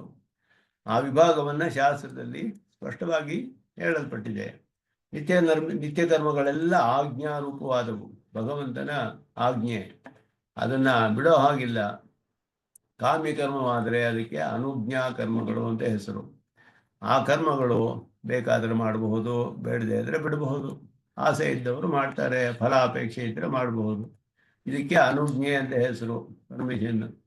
ಆದ್ದರಿಂದ ನಿತ್ಯ ಕಾಮ್ಯ ವಿಭಾಗವನ್ನು ಈ ಒಂದು ಆಧಾರದಲ್ಲಿ ನಾವು ವಿಭಾಗ ಅನ್ನೋದು ಸ್ಪಷ್ಟವಾಗಿ ಇದೆ. ಒಂದು ಅನಿಷ್ಟ ಪರಿಹಾರ ಅನ್ನೋದು ಎಲ್ಲರಿಗೂ ಬೇಕು, ಇಷ್ಟಪ್ರಾಪ್ತಿ ಅನ್ನೋದು ಎಲ್ಲರಿಗೂ ಬೇಕಾಗಿರೋದಿಲ್ಲ. ಕೆಲವರಿಗೆ ಇರಬಹುದು, ಕೆಲವರಿಗೆ ಇಲ್ಲದೆ ಇರಬಹುದು. ಆದ್ದರಿಂದ ಕಾಮ್ಯಗಳು ಇಷ್ಟ ಪ್ರಾಪ್ತಿಯನ್ನು ಹೊಂದಿದೆ ಅಧಿಕವಾಗಿ, ನಿತ್ಯಗಳು ಅನಿಷ್ಟ ಪರಿಹಾರವನ್ನು ಮಾಡುತ್ತೆ ಅಷ್ಟೇ.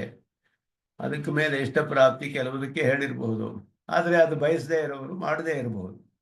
ಅಷ್ಟೇ ಅಲ್ಲದೆ ವೇದದಲ್ಲಿಯೇ ಕೂಡ ವಿಧಿಗಳು ಆಜ್ಞಾ ಕರ್ಮಗಳು ಅನುಜ್ಞಾ ಕರ್ಮಗಳು ಸ್ಪಷ್ಟವಾಗಿ ವಿಭಾಗ ಮಾಡಿ ಹೇಳಲ್ಪಟ್ಟಿದೆ. ಅನುಜ್ಞಾ ಕರ್ಮಗಳು ಮಾಡಲೇಬೇಕು ಅನ್ನುವ ನಿಯಮವಿಲ್ಲ, ಆದರೆ ಅದು ವೈದಿಕ ಕರ್ಮವಾದ್ದರಿಂದ ಇಷ್ಟ ಇದ್ದವರು ಮಾಡಬಹುದು, ಇಷ್ಟಪಟ್ಟರೆ ಮಾಡಬಹುದು, ಇಲ್ಲದೆ ಹೋದರೆ ಮಾಡದೇ ಇರಬಹುದು. ಅದರಲ್ಲಿ ದೋಷವಿಲ್ಲ. ಮಾಡದೇ ಇದ್ರೆ ದೋಷವಿಲ್ಲ, ಮಾಡಿದ್ರೆ ಆಯಾ ಫಲಗಳಿಗೆ ಮಾಡುವವರಿಗೆ ಆ ಫಲಗಳು ಬರುತ್ತೆ. ಆಜ್ಞಾಕರ್ಮ ಮಾತ್ರ ಎಲ್ಲರೂ ಮಾಡಲೇಬೇಕು, ಮಾಡದೇ ಇದ್ದರೆ ದೋಷ ಬರುತ್ತೆ ಅದರಲ್ಲಿ. ಆದ್ದರಿಂದ ಆ ಒಂದು ವಿಭಾಗ ಸ್ಪಷ್ಟವಾಗಿ ವೇದದಲ್ಲಿ ಹೇಳಲ್ಪಟ್ಟಿದೆ ಅಂತ ಇಲ್ಲಿ ಹೇಳ್ತಿದ್ದಾರೆ. ಮತ್ತೆ ನಿತ್ಯಕ್ಕೂ ನೈಮಿತ್ತಿಕಕ್ಕೂ ಇವಾಗ ಹೇಳ್ತಾರೆ. ನಿತ್ಯ ಕರ್ಮಗಳಿಗೆ ಪಾಪ ಪರಿಹಾರ ಫಲ, ನೈಮಿತ್ತಿಕ ಕರ್ಮಗಳಾದ ಪ್ರಾಯಶ್ಚಿತ್ತಗಳಿಗೂ ಇದೇ ಫಲ ಆಗೋದ್ರಿಂದ ಇದಕ್ಕೆ ಹೇಗೆ ವಿಭಾಗ ಮಾಡ್ತೀರಾ ಅಂತ ಹೇಳ್ತಾರೆ. ನೈಮಿತ್ತಿಕಾಂಶ ನಿರುಕ್ತ್ಯ ಏವ ಸುಗಮಃ. ನೈಮಿತ್ತಿಕದಲ್ಲೂ 2 ಭಾಗ ಇದೆ, ಅದನ್ನು ಮುಂದೆ ಹೇಳ್ತಾರೆ. ನಿತ್ಯ ನೈಮಿತ್ತಿಕ ಕರ್ಮ ವಿಭಾಗವನ್ನ ಪದದ ನಿರ್ವಚನದಿಂದಲೇ ಮಾಡಿಕೊಳ್ಳಬಹುದು. ನಿರ್ವಚನ ಶಬ್ದವೇ ತಿಳಿಸ್ಬಿಡುತ್ತೆ. ನಿಮಿತ್ತಾತ್ ಆಗತಃ ನೈಮಿತ್ತಿಕ ಅಂತ ಹೇಳಿ. ಈ ನಿಮಿತ್ತ ಅನ್ನೋದು 2 ವಿಧವಾಗಿದೆ. ಅದರಲ್ಲಿಯೂ ಕೆಲವು ದೋಷದಿಂದ ಬರಬಹುದು, ಅದಕ್ಕೆ ಪ್ರಾಯಶ್ಚಿತ್ತವಾಗಿ ಮಾಡಬಹುದು. ಕೆಲವು ದೇಶಕಾಲ ಇದರಿಂದ ಬರಬಹುದು, ಅದರಲ್ಲಿಯೂ ಆವಾಗಲೂ ಅದು ನಿಮಿತ್ತವಾಗಬಹುದು. ದೇಶಕಾಲ ನಿಮಿತ್ತವಾಗಿ ಬರಬಹುದು. ಗ್ರಹಣದಲ್ಲಿ ಸ್ನಾನ ಮಾಡೋದು, ಅಥವಾ ಒಬ್ಬ ಮನೆಯಲ್ಲಿ ಬೆಂಕಿ ಬಿದ್ದು ಬಿಡುತ್ತೆ, ಅದಕ್ಕೆ ಅವನು ಅಗ್ನಿಗೆ ಯಸ್ಯ ಗೃಹಾನ್ ದಹತ್ಯಗ್ನಯೇ ಕ್ಷಾಮವತೆ ಪುರೋಡಾಶಂ ಅಷ್ಟಾಕಪಾಲಂ ನಿರ್ವಪತಿ ಅಂತ ಹೇಳುತ್ತೆ. ಅಗ್ನಯೇ ಕ್ಷಾಮವತೆ ಅಷ್ಟಾಕಪಾಲಂ, ಒಂದು 8 ಕಪಾಲಗಳಲ್ಲಿ ಪುರೋಡಾಶವನ್ನು ಮಾಡಿ ಅಗ್ನಿಗೆ ಸಮರ್ಪಣೆ ಮಾಡಿದ್ರೆ ಮತ್ತೆ ಅವನಿಗೆ ಅಗ್ನಿಯ ಬಾಧೆ ಇರೋದಿಲ್ಲ. ಅವನ ಮನೆಯಲ್ಲಿ ಅಗ್ನಿ ಆಗಿಬಿಟ್ರೆ ಅಂತ ಹೇಳಿ ಇದೆಲ್ಲ ಕೂಡ ನೈಮಿತ್ತಿಕ ಕರ್ಮಗಳಿಗೆ ಭಾಷೆಗಾರರು ಉದಾಹರಿಸ್ತಾರೆ. ಈ ವಿಷಯವನ್ನು ವೇದದಲ್ಲಿ ಹೇಳಿರುವುದಿದು. ಆದ್ದರಿಂದ ಇದು ಒಂದು ನಿಮಿತ್ತದಿಂದ ಬರುವಂತಹದ್ದು. ಕೆಲವು ಪ್ರಾಯಶ್ಚಿತ್ತ ರೂಪವಾಗಿ, ಕೆಲವು ದೇಶಕಾಲಾದಿ ನಿಮಿತ್ತದಿಂದ ಬರುವಂತಹದ್ದು. ಆ ಶಬ್ದವೇ ಅದನ್ನು ತಿಳಿಸುತ್ತೆ. ಆ ನಿಮಿತ್ತ ಬಂದಾಗ ಮಾಡುವಂತಹದ್ದು. ಅದೇ ರೀತಿಯಲ್ಲಿ ಶ್ರಾದ್ದಾದಿ ಕರ್ಮಗಳು ನಿಮಿತ್ತವಾಗಿ ಪ್ರಾಪ್ತವಾದರೂ ಆಮೇಲೆ ನಿತ್ಯವೇ ಆಗಿಬಿಡುತ್ತೆ ಅದು. ಯಾಕೆಂದರೆ ಪ್ರತಿ ಅಮಾವಾಸ್ಯೆಯಲ್ಲೂ ಮಾಡೋದು, ಈ ಸಂಕ್ರಮಣಕ್ಕೆ ಮಾಡೋದು, ಹೀಗೆ ಬರೋದ್ರಿಂದ ಒಂದು ನಿಮಿತ್ತದಿಂದ ಅದು ಪ್ರಾಪ್ತವಾದರೂ ಮತ್ತೆ ನಿತ್ಯವೂ ಆಗಿಬಿಡುತ್ತೆ ಅದು ಅಂತಾನು ಹೇಳ್ತಾರೆ. ಅದನ್ನ 2 ವಿಧದಲ್ಲೂ ನನ್ನ ಹೇಳ್ತಾರೆ. ಆದ್ದರಿಂದ ನಿತ್ಯ ನೈಮಿತ್ತಿಕ ಕರ್ಮ ಮಾಡದೆ ಹೋದರೆ ಪಾಪ ಪರಿಹಾರ ಮಾಡೋದೇ ಉದ್ದೇಶ. ಅದನ್ನು ನಿತ್ಯಕ್ಕೂ ನೈಮಿತ್ತಿಕಕ್ಕೂ ಪರಿಹಾರ ಸುಲಭವಾಗಿ ತಿಳಿಯಬಹುದು. ಸಂಸ್ಕೃತ ವ್ಯಾಖ್ಯಾನದಲ್ಲಿ ಇದನ್ನ ವಿಸ್ತಾರವಾಗಿ ವಿಚಾರ ಮಾಡ್ತಾರೆ. ಸ್ವಲ್ಪ ಇದರಲ್ಲಿ ನಿತ್ಯ ನೈಮಿತ್ತಿಕ ಕರ್ಮಗಳ ಒಂದು ಸ್ವರೂಪವನ್ನ ಸ್ವಲ್ಪ ವಿಸ್ತಾರವಾಗಿ ಇದರಲ್ಲಿ ಪರೀಕ್ಷೆ ಮಾಡ್ತಾರೆ. ನಿತ್ಯ ಕರ್ಮಗಳಿಗೂ ನೈಮಿತ್ತಿಕ ಕರ್ಮಗಳಿಗೂ ವ್ಯತ್ಯಾಸ, ನಿತ್ಯಕ್ಕೂ ಕಾಮ್ಯಕ್ಕೂ ವ್ಯತ್ಯಾಸ ಹೇಳಿದ್ರು ಮೊದಲು. ಇದು ಅನಿಷ್ಟ ಪರಿಹಾರ ಅಷ್ಟೇ ಹೊರತು ಇದರಲ್ಲಿ ಇಷ್ಟ ಪ್ರಾಪ್ತಿ ಇದೆ. ಅಧಿಕವಾಗಿ ಕಾಮ್ಯವಾದದಕ್ಕೆ ಅಧಿಕವಾದ ಇಷ್ಟ ಪ್ರಾಪ್ತಿ ಇದೆ. ಇದು ಆಜ್ಞಾರೂಪವಾದದ್ದು, ಇದು ಅನುಜ್ಞಾರೂಪವಾದದ್ದು. ಈ 2 ವಿಭಾಗದಿಂದ ತಿಳಿಯಬಹುದು. ನಿತ್ಯಕ್ಕೂ ನೈಮಿತ್ತಿಕಕ್ಕೂ ಒಂದು ದೋಷದ ವಶದಿಂದ ಬಂದರೆ ಅದು ಪ್ರಾಯಶ್ಚಿತ್ತ ಮಾಡಬಹುದು, ಅದು ನೈಮಿತ್ತಿಕವಾಗುತ್ತೆ. ಅಥವಾ ದೇಶಕಾಲಾದಿ ಇದರಿಂದಲೂ ಬರಬಹುದು, ನಿಮಿತ್ತದಿಂದಲೂ ಉಂಟಾಗಬಹುದು ಮೊದಲಾದದನ್ನ ಹೇಳ್ತಾರೆ. ಅದನ್ನ ನಿತ್ಯಕ್ಕೂ ನೈಮಿತ್ತಿಕಕ್ಕೂ ಕೂಡ ವ್ಯತ್ಯಾಸವಿದೆ. ಅದನ್ನ ಇಲ್ಲಿ ವಿಚಾರ ಮಾಡ್ತಿದ್ದಾರೆ ಈ ಶ್ಲೋಕದಲ್ಲಿ. ಈ ವಿಷಯಗಳೆಲ್ಲ ಸ್ವಲ್ಪ ಅಧಿಕವಾದ ವಿಷಯಗಳು ಈ ಗ್ರಂಥದಲ್ಲಿ.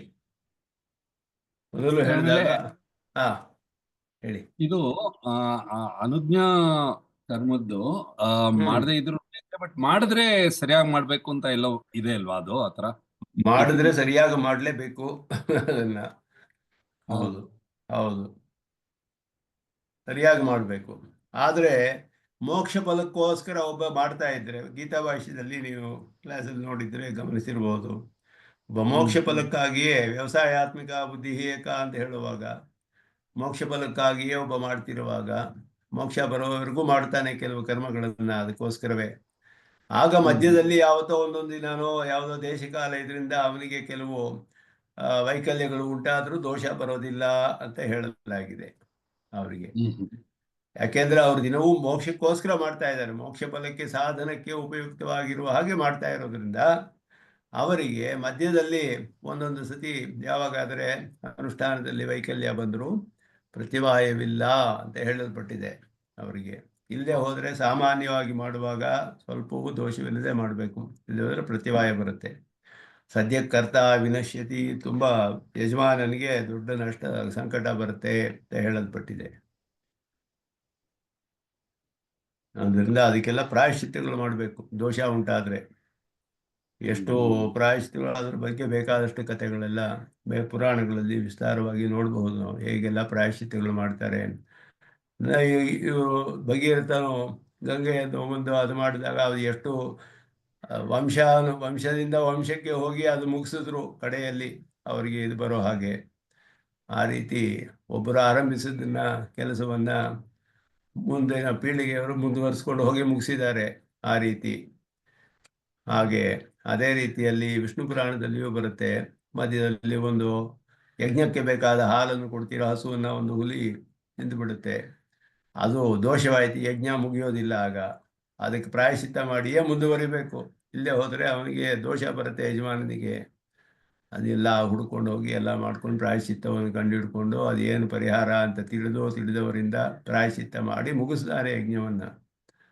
ಇದೆಲ್ಲ ಕೇಶಧ್ವಜ ಮೊದಲಾದವರ ಇದರಲ್ಲಿ ಖಾಂಡಿಕೆ ಜನಕ ಕೇಶಧ್ವಜ ಮೊದಲಾದವರ ಕಥೆಗಳಲ್ಲಿ ಕಂಡುಬರುತ್ತೆ. ಈ ರೀತಿ ಕರ್ಮಗಳಿಗೆ ಮಧ್ಯ ಯಾವ ವೈಕಲ್ಯವೂ ಇರಬಾರ್ದು.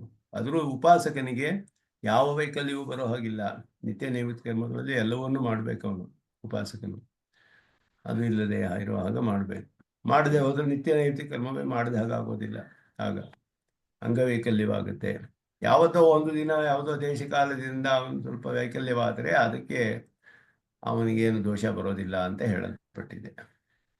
ಮೋಕ್ಷದವರೆಗೂ ಮಾಡ್ತಾ ಇರೋದ್ರಿಂದ, ಪ್ರತಿದಿನವೂ ಮೋಕ್ಷದವರೆಗೂ ಮಾಡ್ತಾ ಇರೋದ್ರಿಂದ ಮಧ್ಯದಲ್ಲಿ ಎಲ್ಲೋ ಸ್ವಲ್ಪ ವೈಕಲ್ಯ ಉಂಟಾದರೆ ದೋಷ ಬರೋದಿಲ್ಲ ಅನ್ನೋದು ಹೇಳಲ್ಪಟ್ಟಿದೆ. ಮೋಕ್ಷದ ಸಾಧನಕ್ಕೋಸ್ಕರ ಮಾಡ್ತಾ ಇರೋದ್ರಿಂದ ಅವನಿಗೆ ಸಾಮಾನ್ಯವಾಗಿ ಕರ್ಮಗಳು ಮಾಡುವಾಗ ಯಾವ ವೈಕಲ್ಯವೂ ಇಲ್ಲದೆ ಇರೋ ಹಾಗೆ ಮಾಡಬೇಕು. ಅದನ್ನು